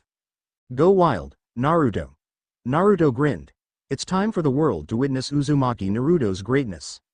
Naruto slowly opened his eyes, and he felt cold steel on his neck. Don't move, a rough voice warned. And who are you supposed to be?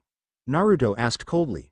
He flared a minuscule amount of his chakra and grinned as the blade on his neck trembled wildly.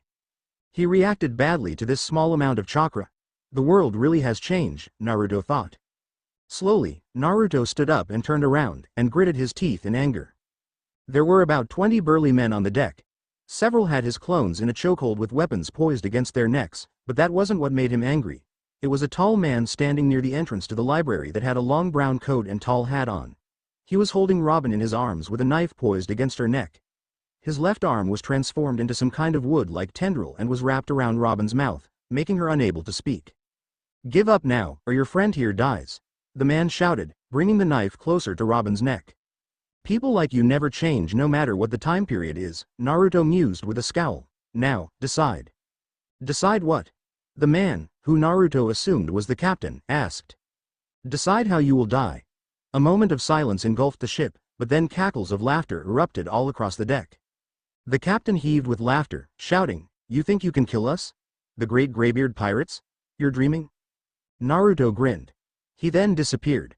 Robin watched from where she stood as Naruto stood up and bantered with Captain Graybeard. She cursed herself. She had been careless. The captain of the pirate ship that captured her had the power of the Yudo no Mi, a Logia type with control over wood. He must have blended in with the presence of the ship to sneak up on her. She couldn't even use her Hana no Mi powers since his entire body was made of wood. There was nothing for her to crack. She watched Naruto tell Graybeard to decide how he would die before he disappeared. Robin's eyes widened. Her eyes darted around, trying to find Naruto just as everyone else's did. Thud. Everyone turned toward the middle of the deck where a man from the pirate crew dropped down the deck. Who? Thud. Another one dropped to the ground. The pirate crew was still panicking, looking around to find where Naruto was. Don't panic. It's just one person. Kill him, you idiots. Thud. Robin watched in mild fascination as another pirate dropped onto the deck.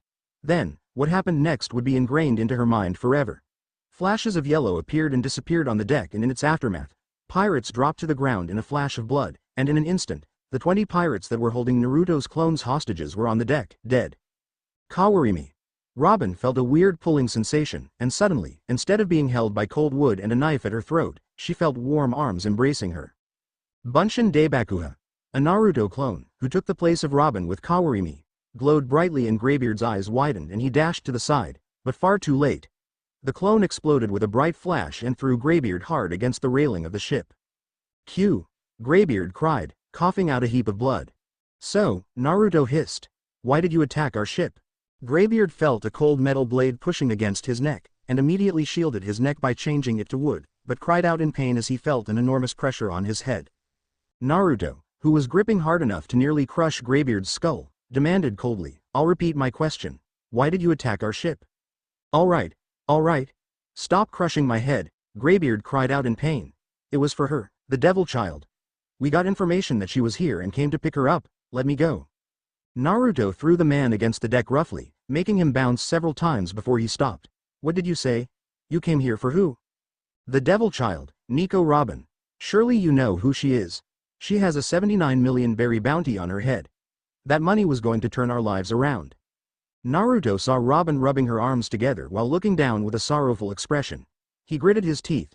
He stomped over to Graybeard, who was still whimpering on the ground, and grabbed him by his hair. Say that again, Graybeard. You came here for what?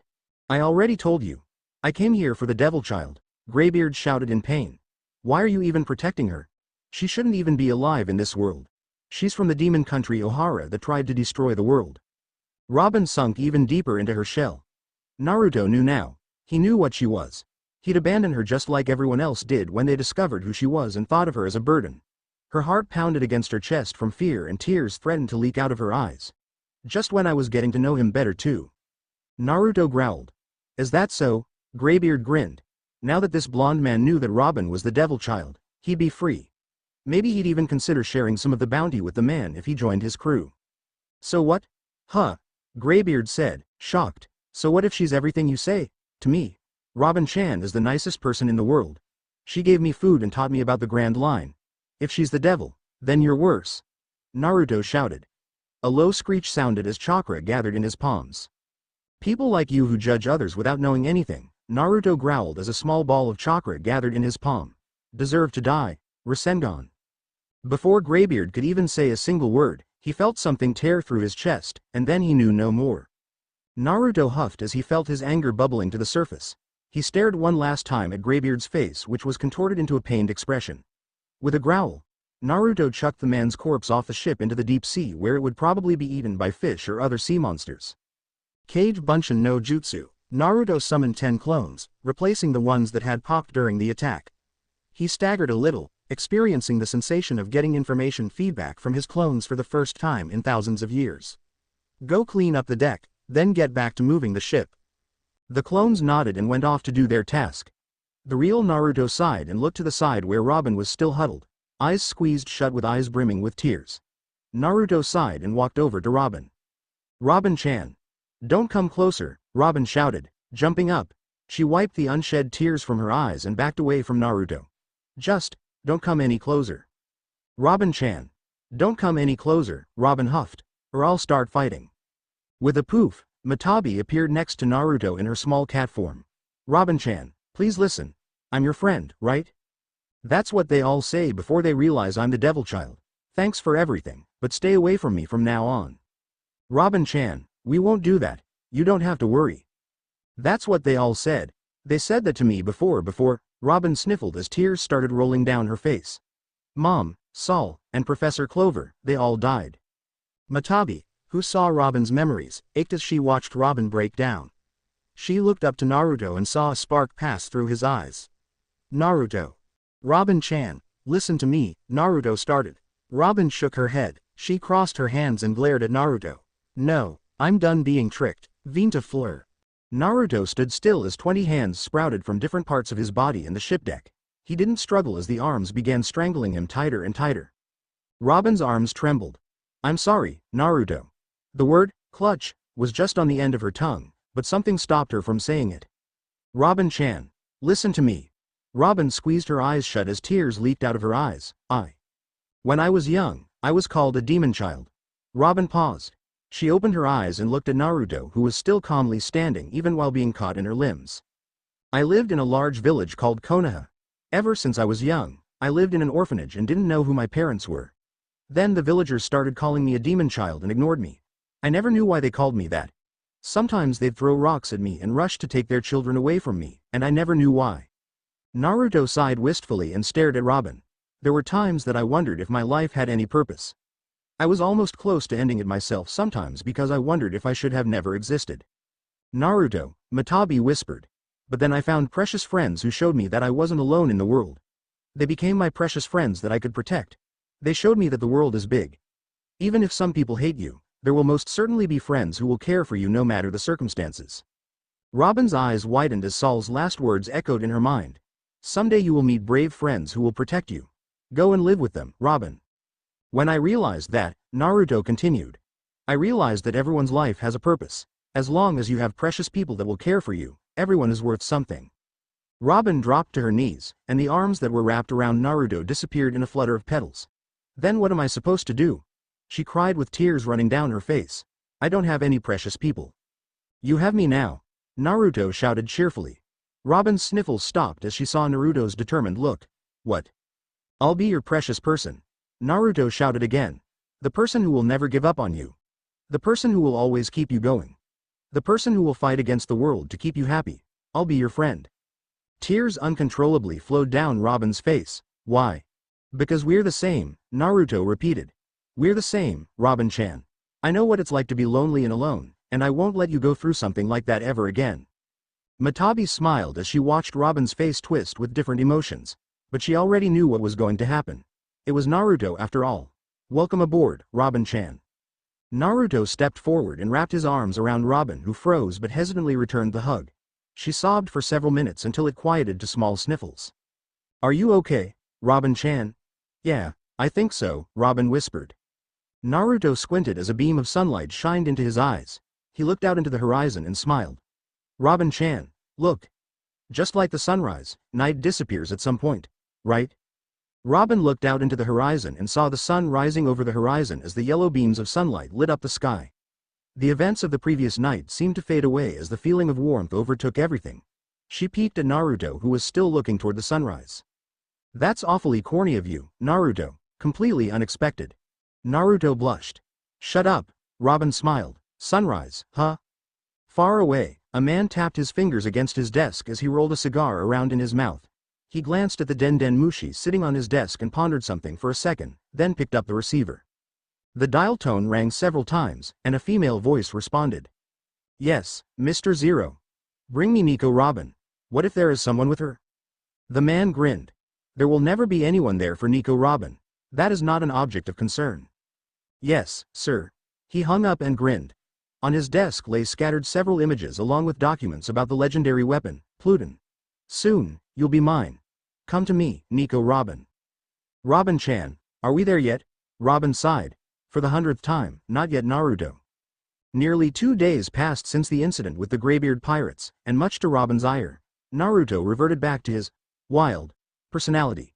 Not that she minded it most of the time, but sometimes it was just too much. "But we've been sailing for almost 2 days, Robin-chan. There's nothing to do. Just wait a little bit and I'm sure we'll see land soon." Naruto huffed and went back to stare at the clouds from where he laid on the deck. Nothing to do, nothing to do, nothing to do. Robin flipped another page of her book and sighed. The ship's library was nothing but disappointing. It was filled with stories of treasures and accounts from sailors, but nothing of historic value. Just as she'd expect from a crew of uncivilized pirates. "Robin-chan, let's spar. For the last time, I refuse to spar with you. I prefer not to fight when possible." "But you have such cool powers," Naruto whined. "How do your hand powers even work anyways?" Robin sprouted an arm out of her shoulders and smiled as Naruto's eyes lit up like a star. "My power comes from the Hana Hana no Mi, a devil fruit that gives me the power to grow parts of my body from anywhere that I choose." "That's so cool," Naruto muttered. "Now I really want to spar you." "Why do you want to fight me so much?" "I want to see how strong you are," Naruto said with a grin. "Come on, Robin-chan. It's going to be fun, I promise." "Nian, if Robin-chan doesn't want to spar, then she doesn't want to spar." Matabi yawned as she curled up in Robin's laps. "Stop forcing her." Naruto pouted but didn't say anything else. They drifted along the ocean in silence for an hour or two, only interrupted by the crisp sounds of pages turning and Naruto's low whines. Then, Naruto noticed something. "Hey, Robin-chan. Is it just me or is the sky darker than it was a second ago?" Robin glanced up and paused. Surely enough, dark clouds were gathering above them at abnormal speeds. She closed her book. "Prepare for a storm. Hopefully it's not going to take us too much off route." She shouted orders to the Naruto clones who were trying to keep the ship under control as the wind picked up. The skies darkened as rain began pouring down and thunder rolled in the distance. Matabi and Robin dashed into the cabin for cover as the ship began lurching violently. Robin looked around and found one person missing. "Where's Naruto?" "This is great." Robin slapped her forehead as she heard the gleeful cries of Naruto coming from outside the ship. When she looked out the window, she saw Naruto's body flailing from the crow's nest as the ship tossed him around. "What is he doing?" Robin snapped, exasperated. "Just let him have his fun," Matabi giggled while shaking off the water from her body. "He's having the time of his life in his own way." Robin sighed and sat down on a chair, shaking some water off the book in her hands. "Matabi, why is Naruto like that anyways? Why is he so cheerful?" Matabi curled up on Robin's lap. "Some things are for Naruto to tell, but he's always been like that. He always tries to keep a smile on his face. That's how he deals with things." "Smiling to deal with things, huh?" Robin mused. She knew a certain giant that used to do the same thing. Darashishishi. "Did you say something?" "No, it's nothing." The ship lurched around as the waves tossed the ship left and right. Robin wasn't entirely sure where the ship was going at this point and made a note to herself to get a good book on navigation once they landed. There was no way they'd make it through the Grand Line without proper navigation. Robin took out several books from the library and read for hours and smiled as eventually, the ship stopped lurching and sunlight shined through the windows. "Robin-chan. I see an island." Robin closed her book and prodded Matabi, who was sleeping away comfortably. "Matabi, let's go see what Naruto found." "All right." The cat yawned cutely. Robin opened the cabin door and looked out into the distance. Just as Naruto said, a small island appeared in the distance. It was quite an odd island, though. There was barely any greenery on the island, and even though she couldn't see very clearly, there wasn't any evidence of life. That's odd. I've never heard of such an island being in West Blue, Robin thought. She walked back to the captain's quarters to check the map they had. Though she didn't know exactly where they were because of the storm, they shouldn't have been far off their original route if Naruto hadn't messed up anything. Oddly enough, nothing close to the island they were seeing was anywhere near their mapped route. Robin-chan, we're getting closer, Matabi called. Robin sighed and left the quarters, chalking it up to the island being an undiscovered island that hadn't been charted yet. Just like Naruto's island. She leaned over the ship railing, straining for a closer look at the island. As she thought, the island was covered in black soil instead of lush grass. What kind of island didn't have any forestry? With her eyes, she traced the shape of the island, looking for any distinguishing features that could help her identify which island it was. Then, it clicked. Robin bit her lips and gripped the railing until her knuckles turned white. Robin-chan, is something wrong? That island, Robin choked. It's Ohara, my home. The anchor clanked on its bearing as it descended into the ocean, and Robin's heart pounded against her chest. Robin-chan, we don't need to land if you don't want to, Matabi purred. Naruto watched from the side as Robin's face went through a myriad of expressions before her eyes hardened. No, it's fine. I want to see. Robin apprehensively stared out toward Ohara. She finally figured out what the black material covering the island was. A mixture of burnt soil and soot. The heavy woods that once covered the entire island and the enormous tree of beginning that she used to admire as a child had burned down to darkened soil. Well, let's go then, Naruto muttered. They walked down the gangway and tears welled up in Robin's eyes as she landed. Everything was different. The cheerful banter of people bargaining at the market, the laughter of children playing together, and the kind professors were now only distant memories of the past. Though she was never part of that world, it felt empty now that it was all just gone. You okay, Robin-chan? Robin wiped her unshed tears with her sleeves. I'm fine. There's somewhere I want to go. She led Naruto and Matabi through the ruins of Ohara that remained as a reminder of what happened 10 years ago. Yet Robin couldn't muster up the same excitement that she usually felt when exploring new ruins. It felt wrong. They walked up the long and winding hills until they reached the center of the island where the tree of beginning used to be. Robin knelt, tracing the ground which used to be the roots of the tree. The global hub of archaeology was no longer here. It was now merely a ghost of the past. Kurama, do you feel that? Naruto thought. There's a lot of undiluted chakra that remains on this island. Kurama replied with wonder.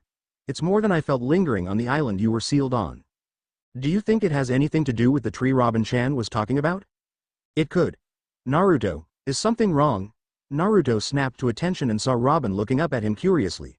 I'm fine, Robin-chan. What's up? You were zoned out and didn't respond when I was talking. Sorry, I was talking to Kurama. Robin looked around. I don't see him. I hope he didn't drown in the ocean, she said quizzically. Dark, Naruto and the tailed beasts thought with a sweat drop. Naruto-kun and his 9 beasts are all mentally linked together so we can talk whenever we want, Matabi explained. Anyways, Naruto interrupted. What were you going to ask me? Robin bit her lip nervously. Your clone technique. How many can you make? Naruto scratched his head. I'm not really sure. I've never tried it out, but I'm sure I can make a couple of thousand if I try. 1,000? Robin thought, shocked. How much energy is required to make 1,000 clones of himself? I can only make 100 body parts until I hit my limit. Then, could I ask you to make some clones? I want to search the island and check if there is anything left. I'll make sure to pay you back someday for your help. Sure thing. Datbeo, Kage Bunshin no Jutsu. Multiple puffs of smoke appeared in the clearing in front of them, and as the smoke cleared, Robin's eyes widened in shock. It was a sea of blondes. Hundreds of Naruto clones covered every inch of the clearing as the original grinned. Is this enough? Yeah, Robin said, still dumbfounded. All right. Get searching, Datbeo. The clones all scattered around the island, and Robin fell to the ground, sitting down with a nervous chuckle. With every little thing Naruto did, the number of questions that she had about him just kept increasing. What was Naruto? Where did he get his powers from? Robin-chan. You okay? Robin saw Naruto staring at her with a cheeky grin. I'm okay, she replied with a smile. Naruto, where do you get your powers from? Kurama said it had something to do with chakra, but I've never heard of something like that before. Really? You've never heard of chakra? Naruto sat down next to her and showed her his palms. Robin watched with fascination as a small ball of energy appeared in his hands. Chakra is the energy that is inside of everyone. It's a combination of physical and spiritual energy that can be used in various different ways. What can you do with it? Well, Naruto started. You can create clones, and you can also manipulate the elements to a certain degree depending on how much you train. My teacher said that the number of things you can do with chakra is near limitless, though I'm not sure myself. You know how to be humble, Naruto? Kurama said with mock shock. Mr. 9, yo, don't sell yourself so short, cause if you keep lying Mr. 8 gonna take you to court. Gyuki, shut up, Kurama growled. I concur, Son Goku muttered. Naruto tuned out of the mindscape with a sweat drop as he heard Kurama and the others start fighting. What are they, 12? Men, Matabi thought, rolling her eyes. Meanwhile, Robin sat deep in thought. If the application of chakra were truly limitless, then was there anything that Naruto couldn't do? Was that the reason that he had been sealed away? Because people were scared of his chakra powers? Robin-chan, what happened here? She tilted her head, confused. What do you mean? This place, Naruto muttered with sad eyes. It feels so full of life but it's in such bad condition. What happened to make it like this? Robin looked down. I'd rather not talk about it yet, Naruto. She cringed, expecting Naruto to get angry, but to her surprise, he just smiled. That's okay, Robin-chan. You can tell me when you feel comfortable talking about it. Tears welled up in Robin's eyes. All she could remember since she was little was that people would get angry at her when she didn't do as they wanted. Her aunt hit her when she didn't do her chores. Pirate captains tossed her away when she didn't listen to them, and even regular people in towns shunned her away. She wiped her eyes with a light smile on her face. Thank you, Naruto. Naruto grinned. Don't worry about it, Robin-chan. That's what friends do. Robin's heart skipped and she looked down to hide her face. Friends. Matabi caught Robin's face. Look what you're doing. Naruto-kun. Give her a year or two, Matabi thought, pushing down the urge to grin. So, what's your dream, Robin-chan? Naruto asked. Dream? Yeah. Everyone has something they want to do, right? I want to find the Rio poneglyph, Robin instantly answered. Naruto scratched his head. What's the Rio poneglyph? It's a poneglyph, like a stone stele, that supposedly has the history of the Void Century written on it. Void Century? Robin's eyes lit up and she began explaining. The Void Century is a time period 800 years ago that isn't written down in history. No one knows what happened during that time and the world government banned researching it, but many historians still tried to find out what happened. A lot of people say that the Rio poneglyph doesn't even exist, Robin said, looking down with a frown. Just like the One Piece, they say it's something imaginary. Naruto, do you think I'm foolish for going after something that might not even exist? Naruto laughed, and Robin curled into a ball as she heard him laugh. Is the Rio poneglyph really that much of a laughable dream? Of course not, Naruto shouted, making Robin jump in surprise. If there is something that you really believe in, then no one can laugh at you for chasing that. Naruto grabbed her hands in his own. Robin-chan, there is no one in this world that can tell you that your dreams aren't worth it. You just have to believe in yourself, Datbeo. Robin felt a burning warmth fill her heart. No one had ever told her that before. Even with Professor Clover and her own mother, it was, don't study poneglyphs, or, I can't stay with you. No one had ever put their full confidence in her. Why are you saying this to me? You don't even know what kind of person I am. Naruto grinned. Because you're my friend, there's nothing more to it. Because I'm your friend, Robin dryly laughed, but we've only known each other for. It doesn't matter how long you've been my friend, Robin, are you my friend? Why yes. Then that's that, Naruto huffed. My teacher once told me, those who break the rules are scum, but those who abandon their friends are worse than scum. That's why if you're my friend, I'll never abandon you. Robin felt like she was finally getting a glimpse into who Naruto Uzumaki was. He was like a whirlwind that came into your life whether you wanted him to or not. But once he was there to stay, and for once, she didn't mind that idea at all. Boss, I found something. A clone appeared out of nowhere and in its hands was a small leather book bounded by long straps. It didn't look like an official publication. The clone handed it to Robin. I think you should look at it. Robin took it, and as she read the title scratched onto the front cover, her hands trembled. She traced a finger along the title, The Journal of Nico Olvia. She hesitantly opened the book to the first page and choked back a sob. To My Little Robin, a story of the Grand Line, Mom. She held the book tightly against her chest, and she felt like a heavy weight had been lifted off her shoulders. She now knew that what she'd been wondering for years had been wrong. Her mother had always been thinking of her, even when she was on the other side of the world. Robin, are you happy with your life right now? Naruto asked. I don't know. Naruto hummed and crossed his legs. What are you doing? Naruto didn't reply, and after a while, Robin wondered if he was dead. Then, it happened. A warm breeze flew past her, and a flock of birds descended from the sky and perched on Naruto's shoulders as various animals gathered around him. A strange orange pigment surrounded Naruto's eyes and he abruptly opened them. Mokuton. Nativity in a world of trees. Crack. Robin heard it before she saw it. A thunderous crack sounded from beneath her, and she jumped. From the ground, long tendrils sprouted across the entire island and spread as far as she could see. Then, from those tendrils, smaller tendrils formed until small green leaves grew on their edges. In a matter of minutes, the entire island was covered by a large forest. Then, at the center of the island, a thick trunk formed followed by branches and leaves, and there stood a tree taller than all the others. Tears freely flowed down Robin's face. It was back. The forestry that she loved so much as a child was all back. Naruto, how? Cough. Naruto, Robin cried, and rushed to him as a thin line of blood trailed down his chin. She caught him just before he fell backward and laid his head in her laps. A small smile formed on his face. I guess I shouldn't have tried something so hard before I recovered, huh? Robin nodded silently, still in shock. Robin, Naruto whispered. I don't know why the world calls you a devil child. I don't know why you have a high bounty on your head. I don't know why you always seem so sad even though you smile. But as long as you're my friend, I'll make sure your dreams come true. So after you find the Rio Poneglyph, come back. Tell everyone, you're happy. Naruto, who had already been fighting against fatigue, finally succumbed to deep sleep. Robin smiled as she brushed a stray bang from Naruto's face. Who was Naruto Uzumaki? Why did he have the powers that he had? Robin didn't know and she wasn't sure if she'd ever find out.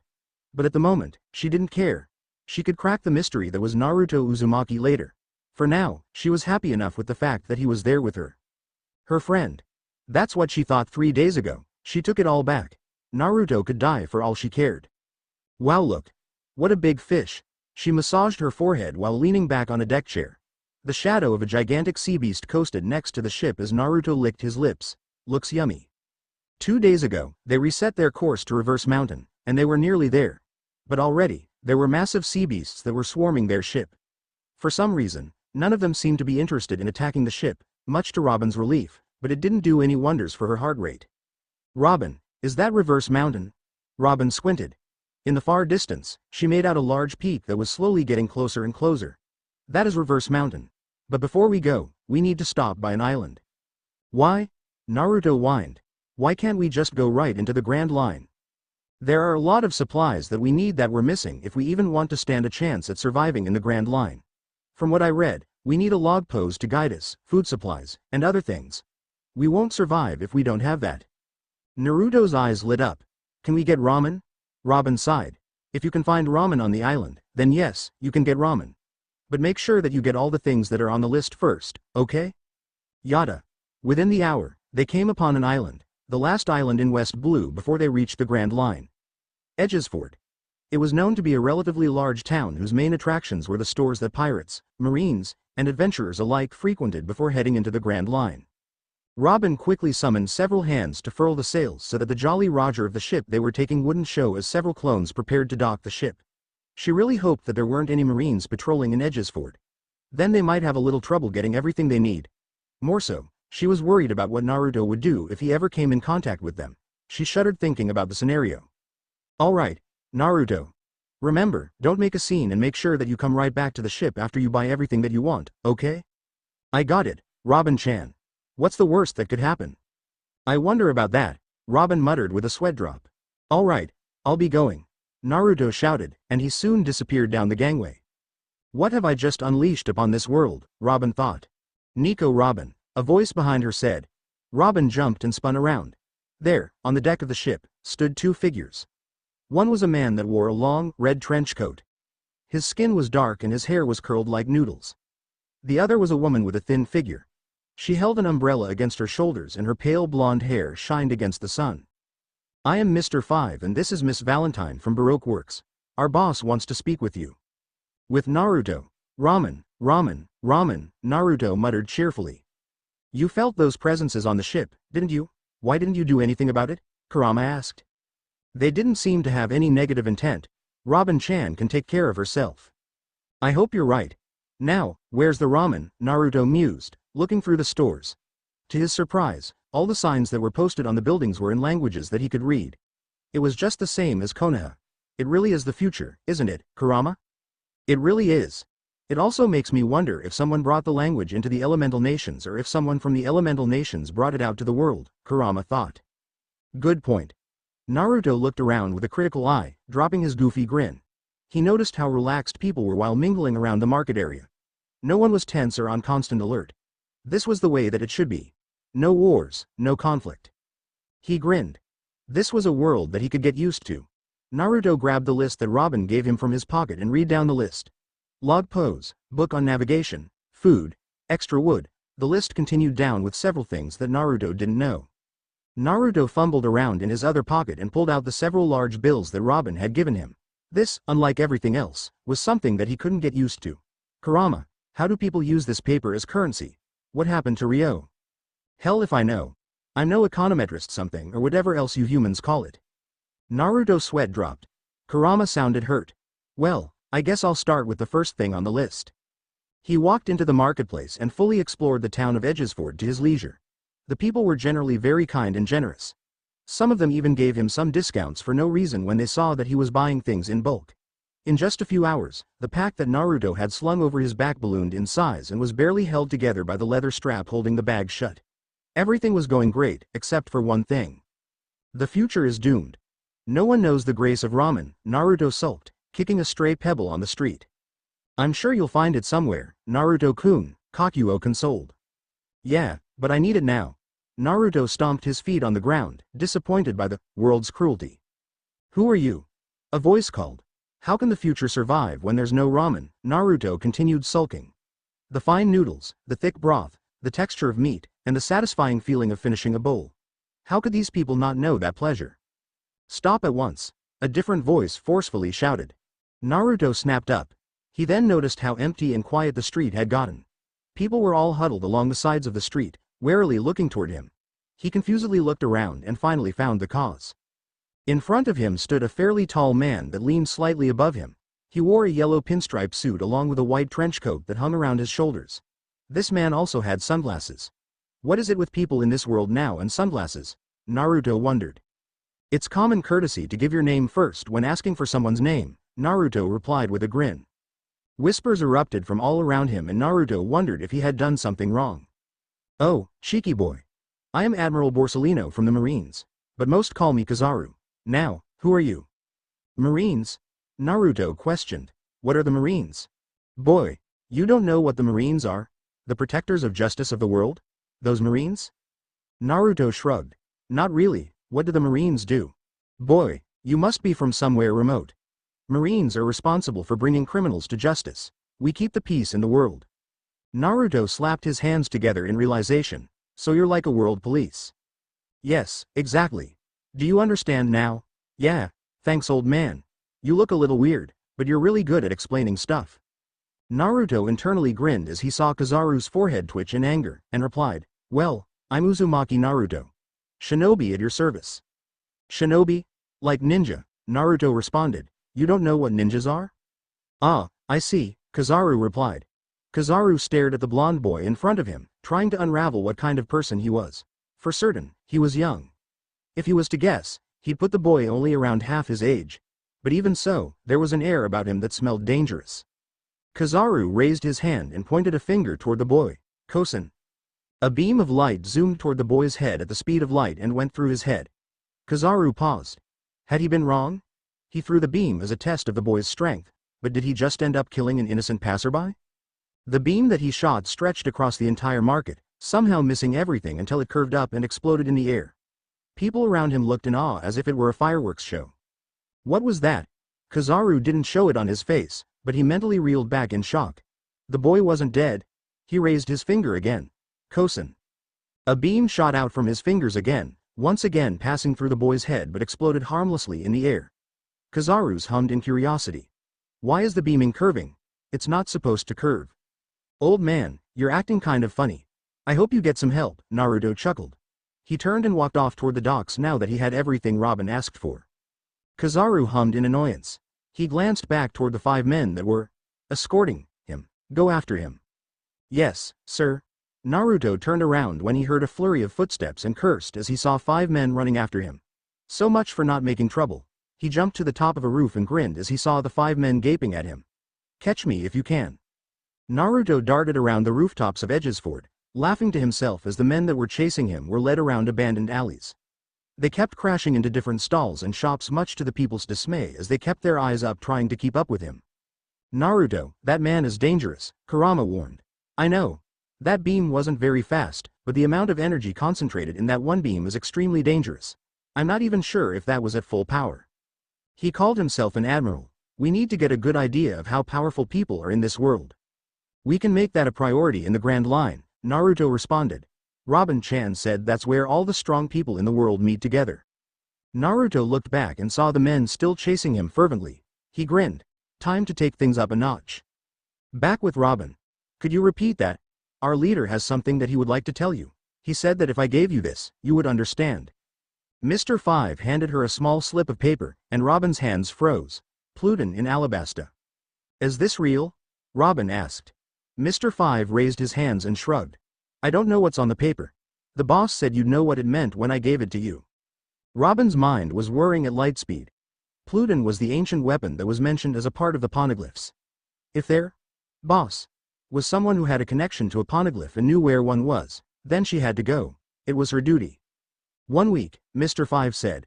Our boss will be waiting for you in Alabasta for 1 week. What you do with that information is up to you. Here's an eternal log pose for Alabasta.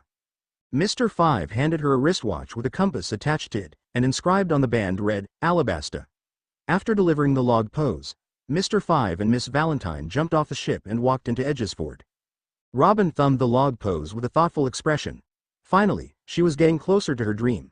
If the poneglyph that this boss person knew about was truly related to the ancient weapon Pluton, she was one step closer to understanding what the Void Century contained.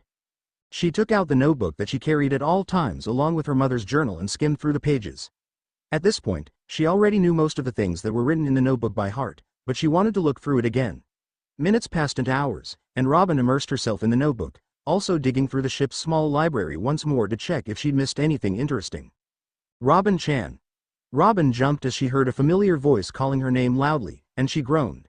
She dashed out to the deck and leaned over the ship railing to try to find Naruto, but sweat dropped as she saw not 1, but 10 Narutos running toward her. Lift the anchor. Boss made a problem again. Robin slapped her forehead. Of course there was no way that Naruto could leave somewhere peacefully. See and fleur. 2 large hands sprouted from the ship and started rolling up the anchor as the Narutos got onto the ship. They unfurled the sails and untied the ropes, and the ship started sailing away from the harbor.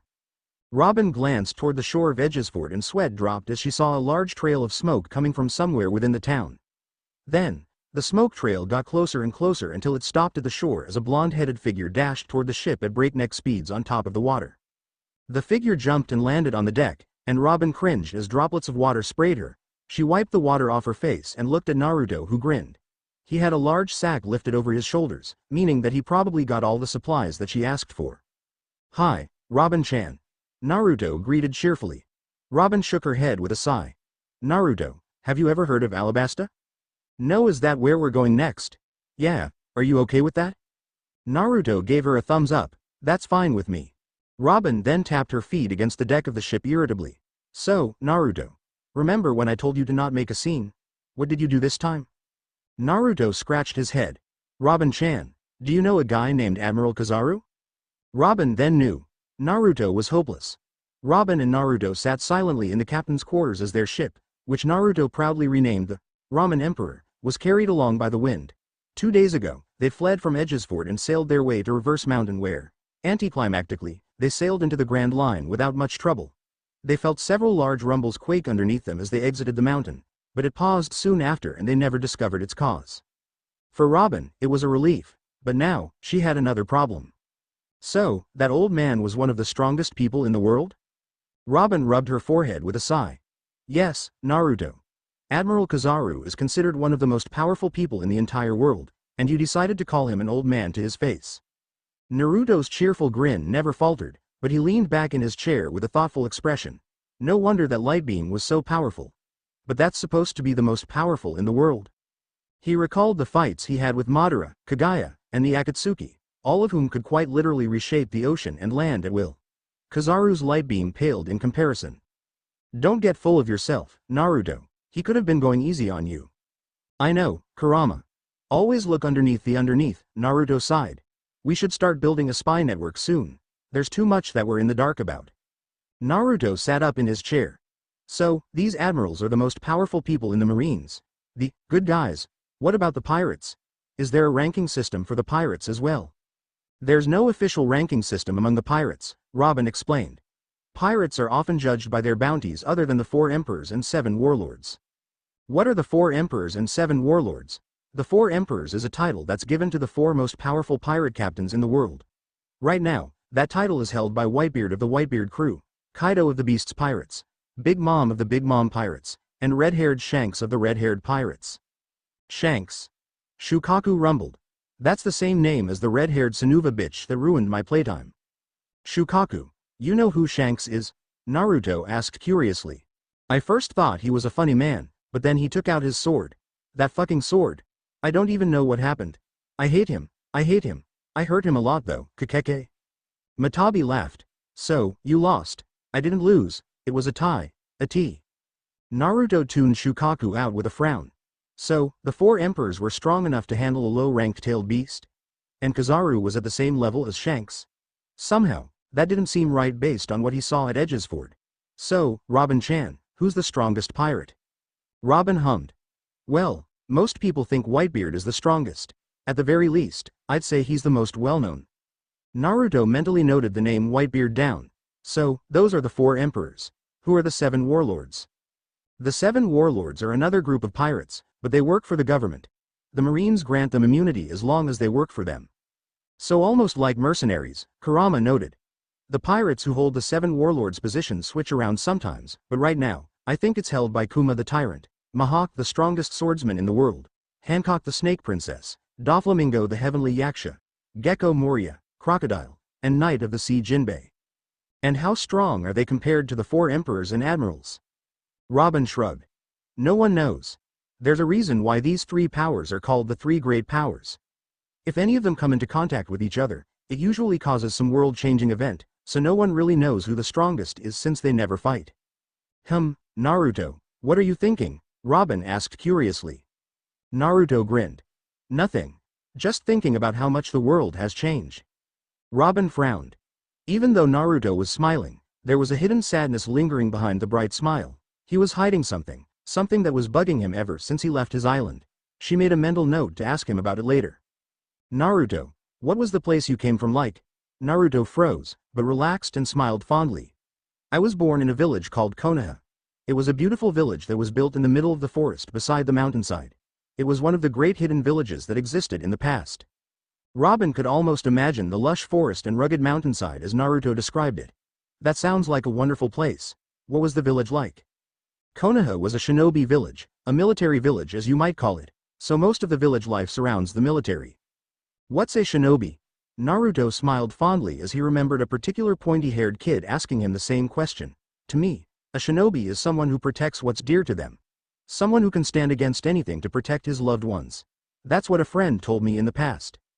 That sounds wonderful, Robin said hesitantly. She still wasn't sure what it meant to give her everything to protect someone precious. Is the village still on that island? Robin asked, wondering if she could visit at some point in her life. No, not anymore. What happened? Naruto's eyes hardened and his smile was replaced by a scowl. War happened.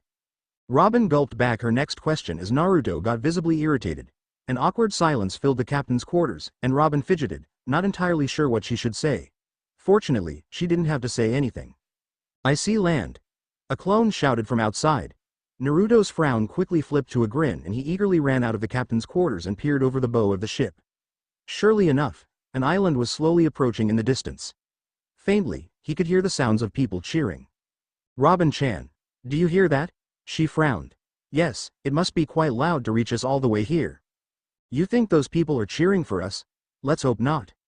Robin wanted nothing more than to quietly pass by all the other islands until they reached Alabasta, which according to the eternal log pose, was still a ways away. But to her dismay, the Ramen Emperor soon sailed through the narrow river that divided the island down the middle. Surely enough, a crowd was gathered on both sides of the shore where hundreds of people were cheering. Welcome to our town.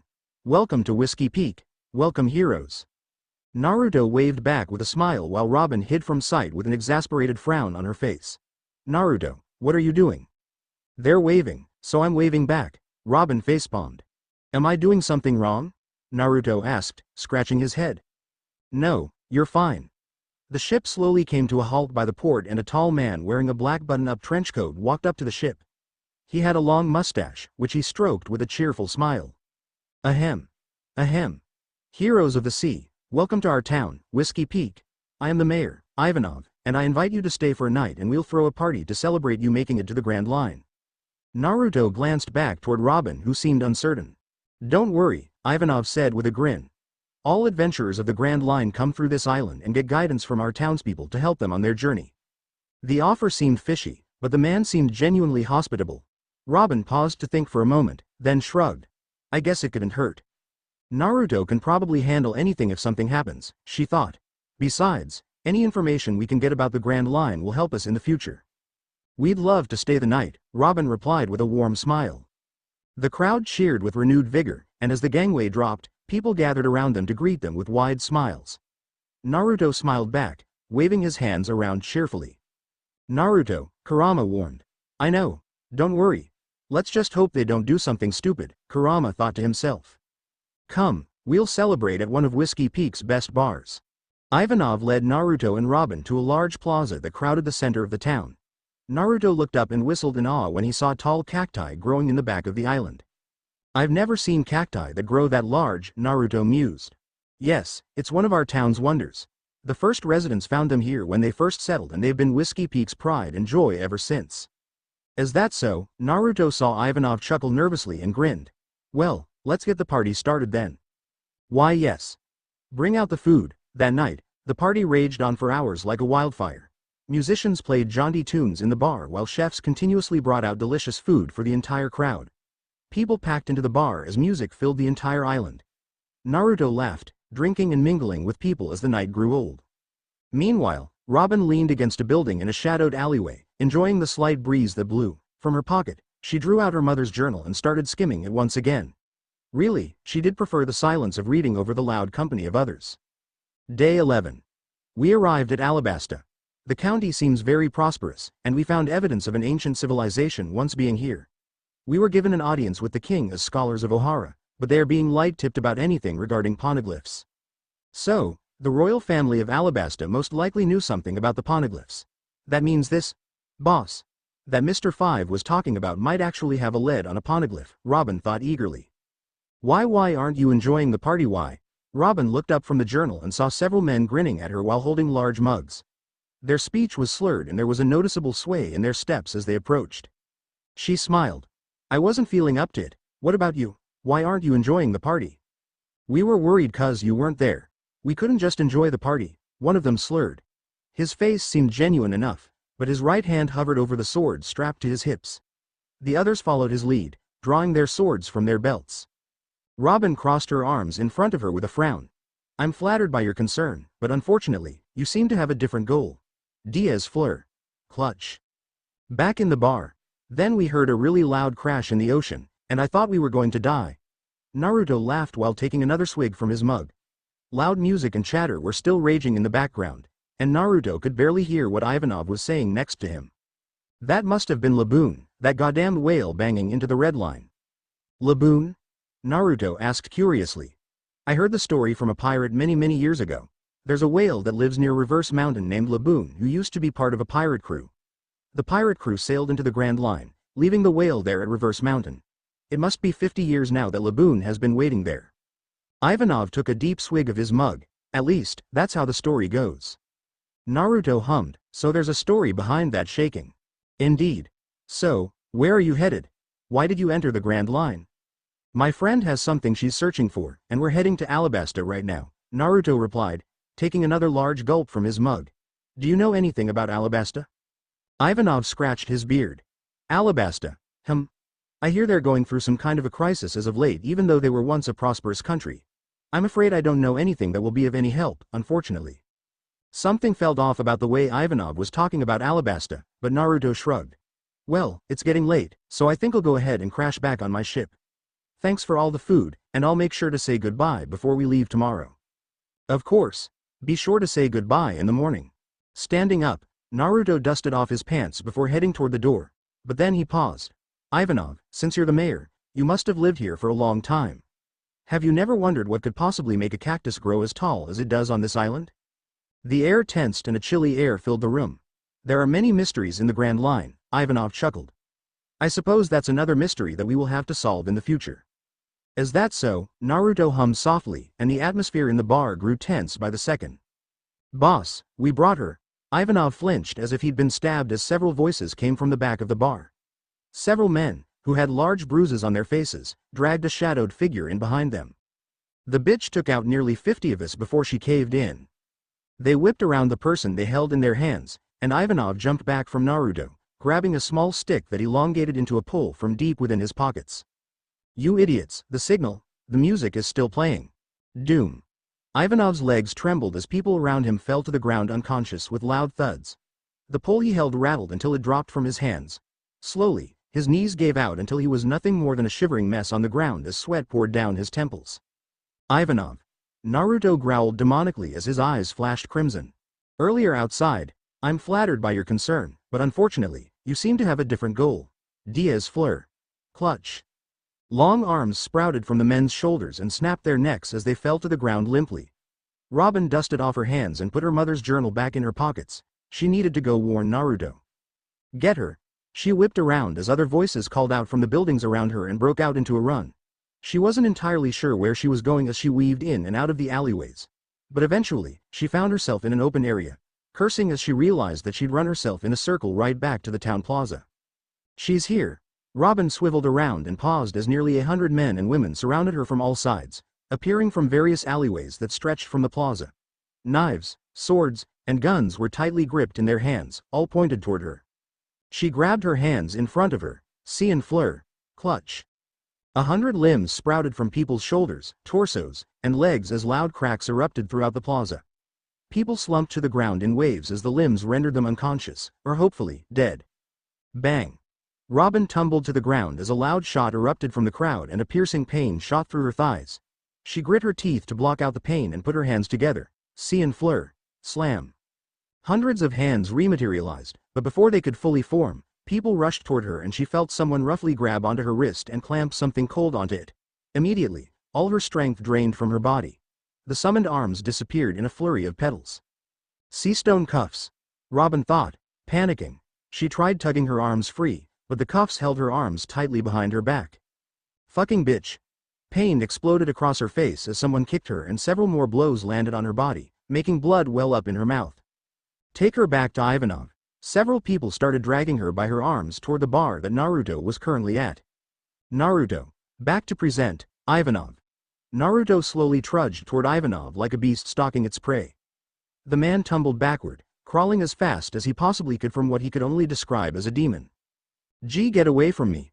Ivanov felt warm liquid trickle down his pants, but he couldn't find it in him to be embarrassed at the moment. The crimson-eyed demon in front of him had his full attention. The aura the demon exuded was frightening. No, it was downright terrifying. If he made one wrong move, he felt as if he'd be tossed into the lowest depths of impelled down. Please. Mercy. Robin's breathing quickened as her entire body trembled. The stinging pain that she felt from the kicks and beatings numbed, overwhelmed by the pressure that Naruto pressed down on her. Naruto, this is just part of the entertainment, Ivanov stuttered. Entertainment? Right. Surely you know this is Nico Robin, the D-Devil child? Naruto silently stalked forward. I promised that we weren't going to harm your bounty. It was just a little fun.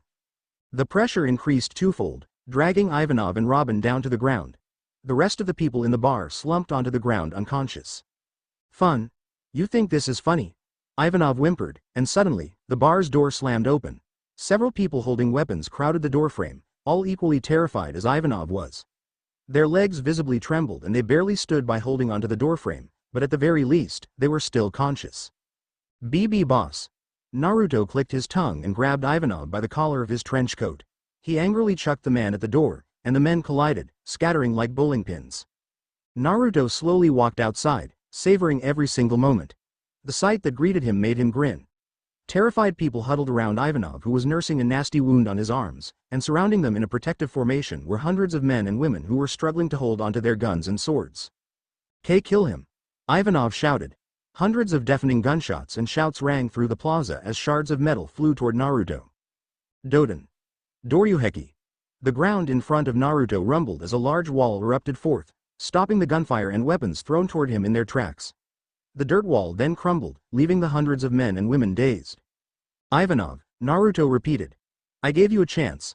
I ignored the thousands of graves that you call the pride of Whiskey Peak, and gave you a chance to repent. This is how you repay me. Ivanov shuddered and slowly dropped onto his knees. I'm sorry, I won't do it again. Naruto paused, then started laughing darkly. Ivanov, you hurt someone very close to me. Do you know what that means? Ivanov nervously shook his head. Naruto grinned, bearing two sharp canines. Don't blink. Naruto disappeared in a flash of yellow and appeared in the middle of the crowd. Metal met flesh and corpses dropped in the plaza in sprays of blood and gore. Naruto grinned and disappeared again. Robin thought she'd seen everything. When the Greybeard pirates attacked, she saw a glimpse of Naruto's power. She'd remember it as the time she'd felt the safest in her life. But now, this memory would be etched in her mind as the time she felt the most afraid, and the most helpless. This was who Naruto the shinobi was. No Naruto the demon. Yellow flashes blitzed throughout the entire plaza, and a wake of red blood always followed after. Where is he? Where? For minutes, all she could hear were the sounds of tearing flesh, cries of agony, and bodies dropping to the ground. She struggled to try and cover her ears. She didn't want to hear this anymore. Thud. Thud. Thud. More bodies dropped to the ground, 10 people at a time. A blue orb held in Naruto's hands tore through the crowd of hundreds as if he was mowing through blades of grass. Her throat felt dry and bile rose up in her throat. She heaved on the ground as Naruto plunged his hands through the body of a man who had his eyes wide open in agony. Then, as if time paused, the remaining people who had still been standing slowly dropped to the ground in a splatter of blood and gore. Naruto stood in the middle of that bloodbath. His orange jumpsuit was stained in red as blood dripped off his long fingers. His mouth was bared, showing a set of razor-sharp canines that glistened in the moonlight. Then, there were his eyes. His crimson eyes glowed in the dark as his slitted pupils shifted and dilated, choking her with fear. She knew. She always had known. She'd known that Naruto was hiding something ever since she met him on that island. But somewhere down the line, she'd forgotten. His cheerful attitude and caring personality made her forget one crucial thing. There must have been a reason why 9 ancient demons deferred to Naruto. Now, she got a glimpse of why. He was a ruthless killer. He was a ruthless demon. Naruto breathed heavily as he tried to get his adrenaline back in control. He flexed his fingers and grinned. It seems I'm recovering from being sealed fairly well. The rust is coming off my body. Naruto, Kurama growled. What? You're finally listening. What the hell are you doing? Naruto tilted his head curiously. What do you mean? Look around you. He looked around the plaza and saw the corpses that littered the ground and cringed. I admit, I could have controlled myself much better. You what? Naruto felt a sudden pull coming from his core and he found himself back in his mindscape where he was met with a curious sight. Kurama was staring down at him with narrowed eyes while in the back, Kakuyo and Isobu were trying to keep a thrashing Matabi back. What's going on? Naruto asked. What's going? Kurama growled, but stopped in shock. His eyes widened as he noticed one key detail. You're not Naruto. Who are you? The Naruto standing in front of him looked like Naruto down to every detail. The blonde hair, ugly orange jacket, and built physique was Naruto Uzumaki. Except for one difference, his red eyes and black sclera. Naruto grinned. Feel free to call me Yami. I'm back. Why are you back? Kurama growled. Rather, how are you back? Naruto should have gotten rid of you at the Falls of Truth. TCH, I'm not fucking here by choice, Yami spat spitefully. This fucker back here. Yami pointed behind him as the room further behind him lit up, and the 9-tailed beasts reeled back. There, chained onto the wall, was another identical Naruto that was dangling from the metal wall by thick chains. His head limply rolled around and he seemed unconscious. I'm forced to be here because this dipshit fucked up while being inside the seal. Explain, now, Kurama growled. Yami sighed and sat down. He brought his hands together to form a small sphere. This is the seal that the dipshit was in, and as he fucking said before, when he woke up every 100 or so years, he used that time to take in the world's energy. You follow me so far? The 9 beasts nodded. Then every time this dipshit does that, Natural energy inevitably seeps in through the seal. But since he can't consciously channel that energy outwards while sealed, it cycles through the seal instead of leaving. Meaning that Naruto was trapped inside a seal that was teeming with the world's malice for thousands of years. Kurama finished with a furious growl. But why couldn't he just channel the energy outwards? It's because of the way that the 1,000 years of solitude is engineered, Yami sighed. I'll be the first to admit that your senile old man Hagoromo is a fucking genius. The complexity of that seal is off the charts. Explain what you mean, Kurama growled impatiently. That seal can be simplified as an overcomplicated storage seal, Yami explained. The only fucking difference is, your old fart figured out a way to store the contents of a seal in a dynamic stasis. Meaning, the object can remain in stasis while functioning normally. But that's right, it's basically faux immortality. But that's not the important part. The important part is that things can enter the seal freely, but not exit without the specific release condition, which is the unsealing jutsu the old man gave you. That's why once the natural energy goes in, it can't come back out freely. Kurama slammed his tails against the ground in frustration. Naruto said that he was fine while being in the seal. That dipshit wouldn't tell you about that even if his life depended on it. But let's talk about the reason I'm back. Yami paused. Fuck, I'm running out of time. Your hand, Kaguya whispered. Yami's arms were slowly turning translucent as the chains of the Naruto on the wall also started fading. He's coming too, Yami growled. He turned to Kurama. Kyuubi, things are changing and changing fast. Something out there in the world is forcing me back to the surface, and I'm nearly certain that it has to do with those devil fruits. Make sure to tell the dipshit to start looking into those when he comes back. Yami's body turned entirely translucent as small particles started drifting away from his body. Also, Yami growled. Tell him to stop acting like such a fucking idiot. I'll break his bones the next time I come out if he doesn't stop. With those irritated last words, Yami faded away entirely, and the Naruto on the wall dropped into the water with a small splash. Kurama shrunk down to his smaller fox form and flipped Naruto around. His expression seemed peaceful, almost making him feel stupid for how worried he had been when Naruto started going berserk. What are we going to do with you? Naruto woke with a jolt and grimaced as he felt a warm liquid trailing down his arms. Welcome back. Naruto flinched. Kurama, we'll talk later. You have more important things to take care of right now. Right. Naruto looked toward the bar, and Robin was slumped against the wall with a vacant expression on her face. Her body slightly trembled every so often. He walked through the doorway and his heart clenched as she flinched away from him. Robin-chan, are you okay? She silently nodded, turning away from him. I'll get those cuffs off. Naruto grabbed the metal cuffs in his hands and channeled wind chakra, easily cutting through the thick metal. The cuffs clunked to the ground and Robin stood up, rubbing her hands together. Let's take care of your bruises, Robin-chan, I can. No, it's okay. Robin cut off curtly. It's only a small bruise. You don't have to worry about it. Naruto felt like he'd been slapped. Alright, then, I'll wait for you on the ship. Naruto hung his head as he trudged out of the bar. He gazed up toward the night sky and sighed. I really messed up, didn't I, Kurama? With a poof, Kurama and Matabi materialized beside him. Kurama looked as annoyed as a fox could look while Matabi had a clearly perturbed frown on her face. Yes, you did, and you have a lot of things you need to explain to us. Right. Naruto marched up the gangway and summoned 10 clones who nodded and began preparations to sail. With a heave, he jumped up to the crow's nest and laid down. He started counting the stars in the sky, sighing every time that he lost track. Soon, he drifted asleep. With Robin winced as she dabbed at the large bruise that was swelling on her cheeks. It stung like fire burning on her skin, and she clenched her teeth to keep from screaming. The bar around her was in shambles. Walls were cracked, drinks were spilled all over the floor, and unconscious people laid limply. She shivered. She wanted to get away from this place. Robin limped out of the bar and grimaced as she was once again met with the sight of hundreds of corpses lying in the plaza. It didn't horrify her as much as it did before. Whether that was a good thing or not she wasn't sure. She limped through one of the alleyways, and the harbor came into view. The Ramen Emperor caught her eye and Robin winced. She could see several blonde-haired clones running around the deck getting the ship ready to sail. Robin hesitated near the harbor, wondering if she even wanted to go back onto the ship. What if he starts attacking me? But as she realized that she really didn't have any other choice, she timidly went up the gangway, trying her hardest not to make eye contact with any of the clones. She wasn't sure if the real one was among them. Fortunately, they were all busy with something and didn't pay any attention to her as she darted into the captain's quarters. She cursed when she didn't find any lock mechanism on the door. Quietly, She sat on the bed and again thumbed through her mother's journal to try and calm herself down. Day 24. We've arrived at an island in the sky named Skypia. An old man who called himself God spoke of birth and spoke of an unknown ancient energy called chakra. Unknown if this energy is related to Haki and the ancient poneglyphs that refer to the void century. Robin paused. What was Haki? She continued thumbing through her mother's entry regarding her time in Skypia, but the journal never explained what Haki was. Soon, hours passed, and Robin was getting frustrated as her search led to no results.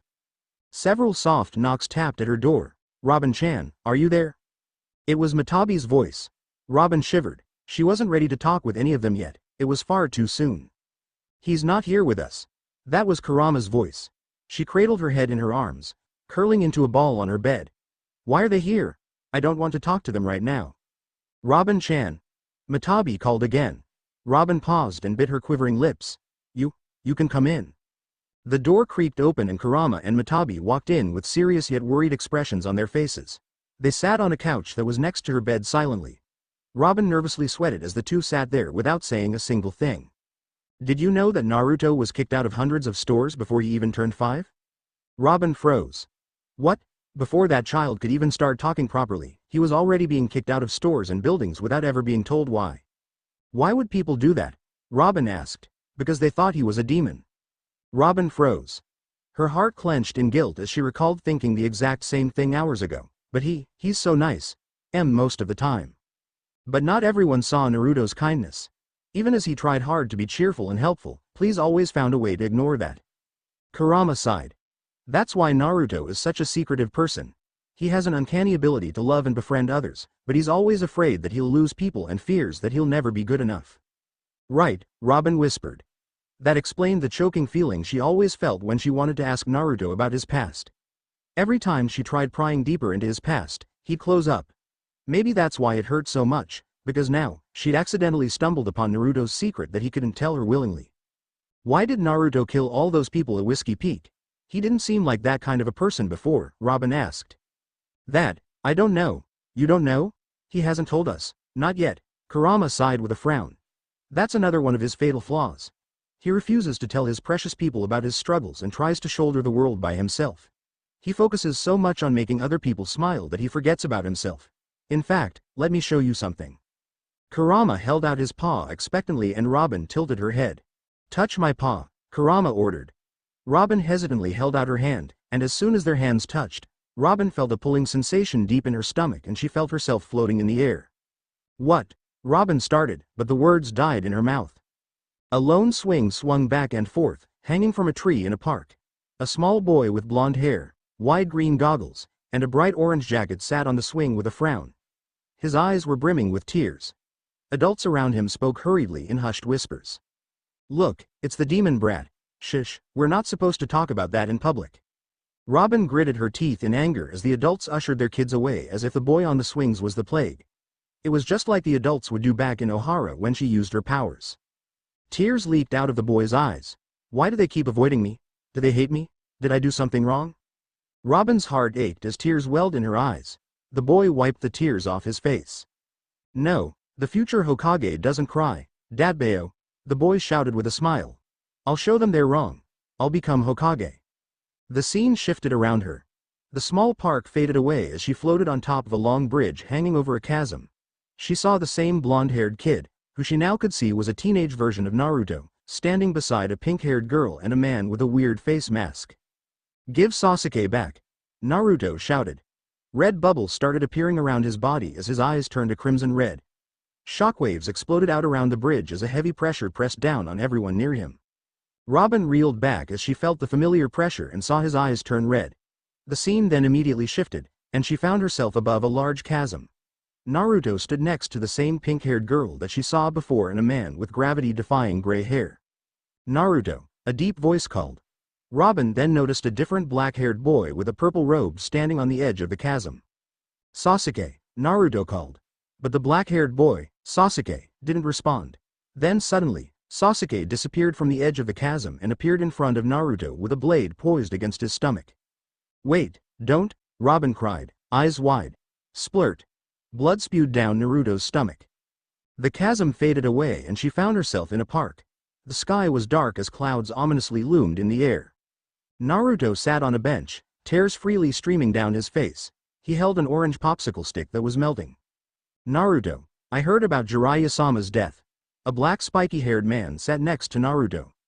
Naruto paused. I wanted him to keep watching over me. Naruto's body was racked with shudders and tears welled in Robin's eyes.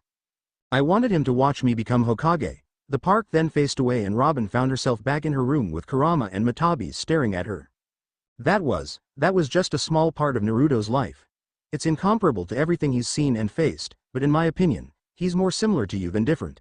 I hope you'll come to understand. Robin dumbly nodded. Kurama didn't need to explain what he meant. Naruto was the same as her. An outcast in society. He was also a demon, for reasons that others didn't understand.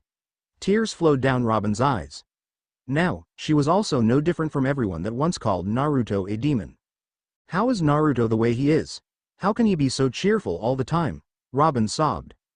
That's just the way he is, and that's the reason that we nine respect him. He has a way of just sticking to you after all, Kurama said with a toothy grin. Robin bit her lips and nodded, but was still unsure. Kurama sighed. I don't expect you to forget about everything. The world has seen nothing like our demonic chakra for thousands of years, and I'd be surprised if you could just ignore that foul chakra. But you can trust me on one thing. Kurama let out a wide grin, showing off his sharp teeth. As long as you're Naruto's friend, he won't ever hurt you. And if you're ever in trouble, he'd fight the entire world to help you. He's already done it once, after all. Tears flowed down Robin's face and she nodded. I don't think it'll be easy. It never is, Matabi said with a soft smile. Matabi's affection for Robin increased every time she learned more about her. She reminded her of her old container, Yugito. Kurama stood up. Nico Robin. I'll tell you this again. At the shrine, I told you that your decision would not just change your life, but the fate of the world. That is what I tell you as the shrine's guardian, Kurama said, jumping off the chair. But as Naruto's friend, I hope that you'll at least give him a chance. At long last, he's found someone that he can once again call friend, and that's something he cherishes very much, whether he says it or not. With those last words, Kurama and Matabi disappeared with a poof. Robin draped a blanket over her head and curled up into a tight ball. The splatters of blood and body parts flying through the air in the plaza of Whiskey Peak flashed through her mind, but the scene was replaced by the lonely breeze of Naruto swinging in the park as a child. Tears welled in her eyes, and that night, Robin cried herself to sleep. With Naruto, Kurama and Matabi entered Naruto's mindscape and saw Naruto and the others already waiting for them. The air was solemn, though not tense. Kurama, Matabi, where were you? Naruto asked, already fully knowing where they had been. She's not doing well, Matabi growled. You need to talk to her. Naruto sighed sadly and nodded. Thank you for talking to her. I'll take care of the rest on my own. But for now, let's talk. I'm sure there are some things you want to know. The 9 beasts stood in a large semicircle around Naruto, patiently waiting. Where should I start? You can start with Yami, Kurama impatiently cut. Naruto raised his eyebrows. Yami? How do you know about Yami? He talked to us when you were out of control, Kakuya softly said. He told you to investigate the devil fruits when you got the chance. Huh, so that smartass actually talked to you. What a surprise. It took me years to crack him out of his shell. At the Falls of Truth, you got rid of him, didn't you? Kurama asked. Darkness never disappears. You can ignore it, hope that it doesn't overtake you, but it's not something that disappears. I'm sure Yami was wandering around somewhere in my mind until he was brought out again. And that's because of the devil fruits? It's possible, but not confirmed. I've looked into this matter ever since I met Yami again inside the seal. Though, of course, being inside the seal made any real investigation difficult. Here's what I did find, Naruto continued, sighing. The energy that I sense is very similar to chakra. Yet, it's very different at the same time. I can only assume that the two energies are related somehow, but that's something I don't know. Then we're working off of nothing then. Naruto awkwardly chuckled and scratched his head. While I was inside the seal, I was confident that I could control that energy, but clearly, this incident showed that I can't do that. Well, Kurama said, exasperated. Then what do we need to do to help you control this energy? We can't let you lose control without knowing what's causing it. You'd be a walking time bomb. We'll head deeper into the Grand Line, Naruto said resolutely. From what Robin-chan said, the Grand Line is where all the world's mysteries are. If we can find someone that knows about the origins of devil fruits, we can start investigating them. Besides, If the Grand Line is where all the devil fruit users and the world's strongest are, then it'll be even better for our investigation. The 9 beasts nodded, hearing Naruto's plan. Then, Naruto sighed loudly. What's wrong? Kokuo asked. If we go deeper into the Grand Line, we'll meet many strong people, maybe even stronger than us. We can't afford to worry about anything else than our goal. It should be okay, right? Matabi questioned. You can probably handle most things that come at us. I'm not talking about us. Matabi paused, and her eyes widened when she realized what Naruto was implying. But, this is non-negotiable, Matabi. Robin is far too weak to follow us on our journey. This incident proved that. Naruto smiled sadly with his arms crossed. We'll take Robin to Alabasta, and our journey together will end there. Thanks for watching. Also remember to subscribe and like this video. See you in the next video.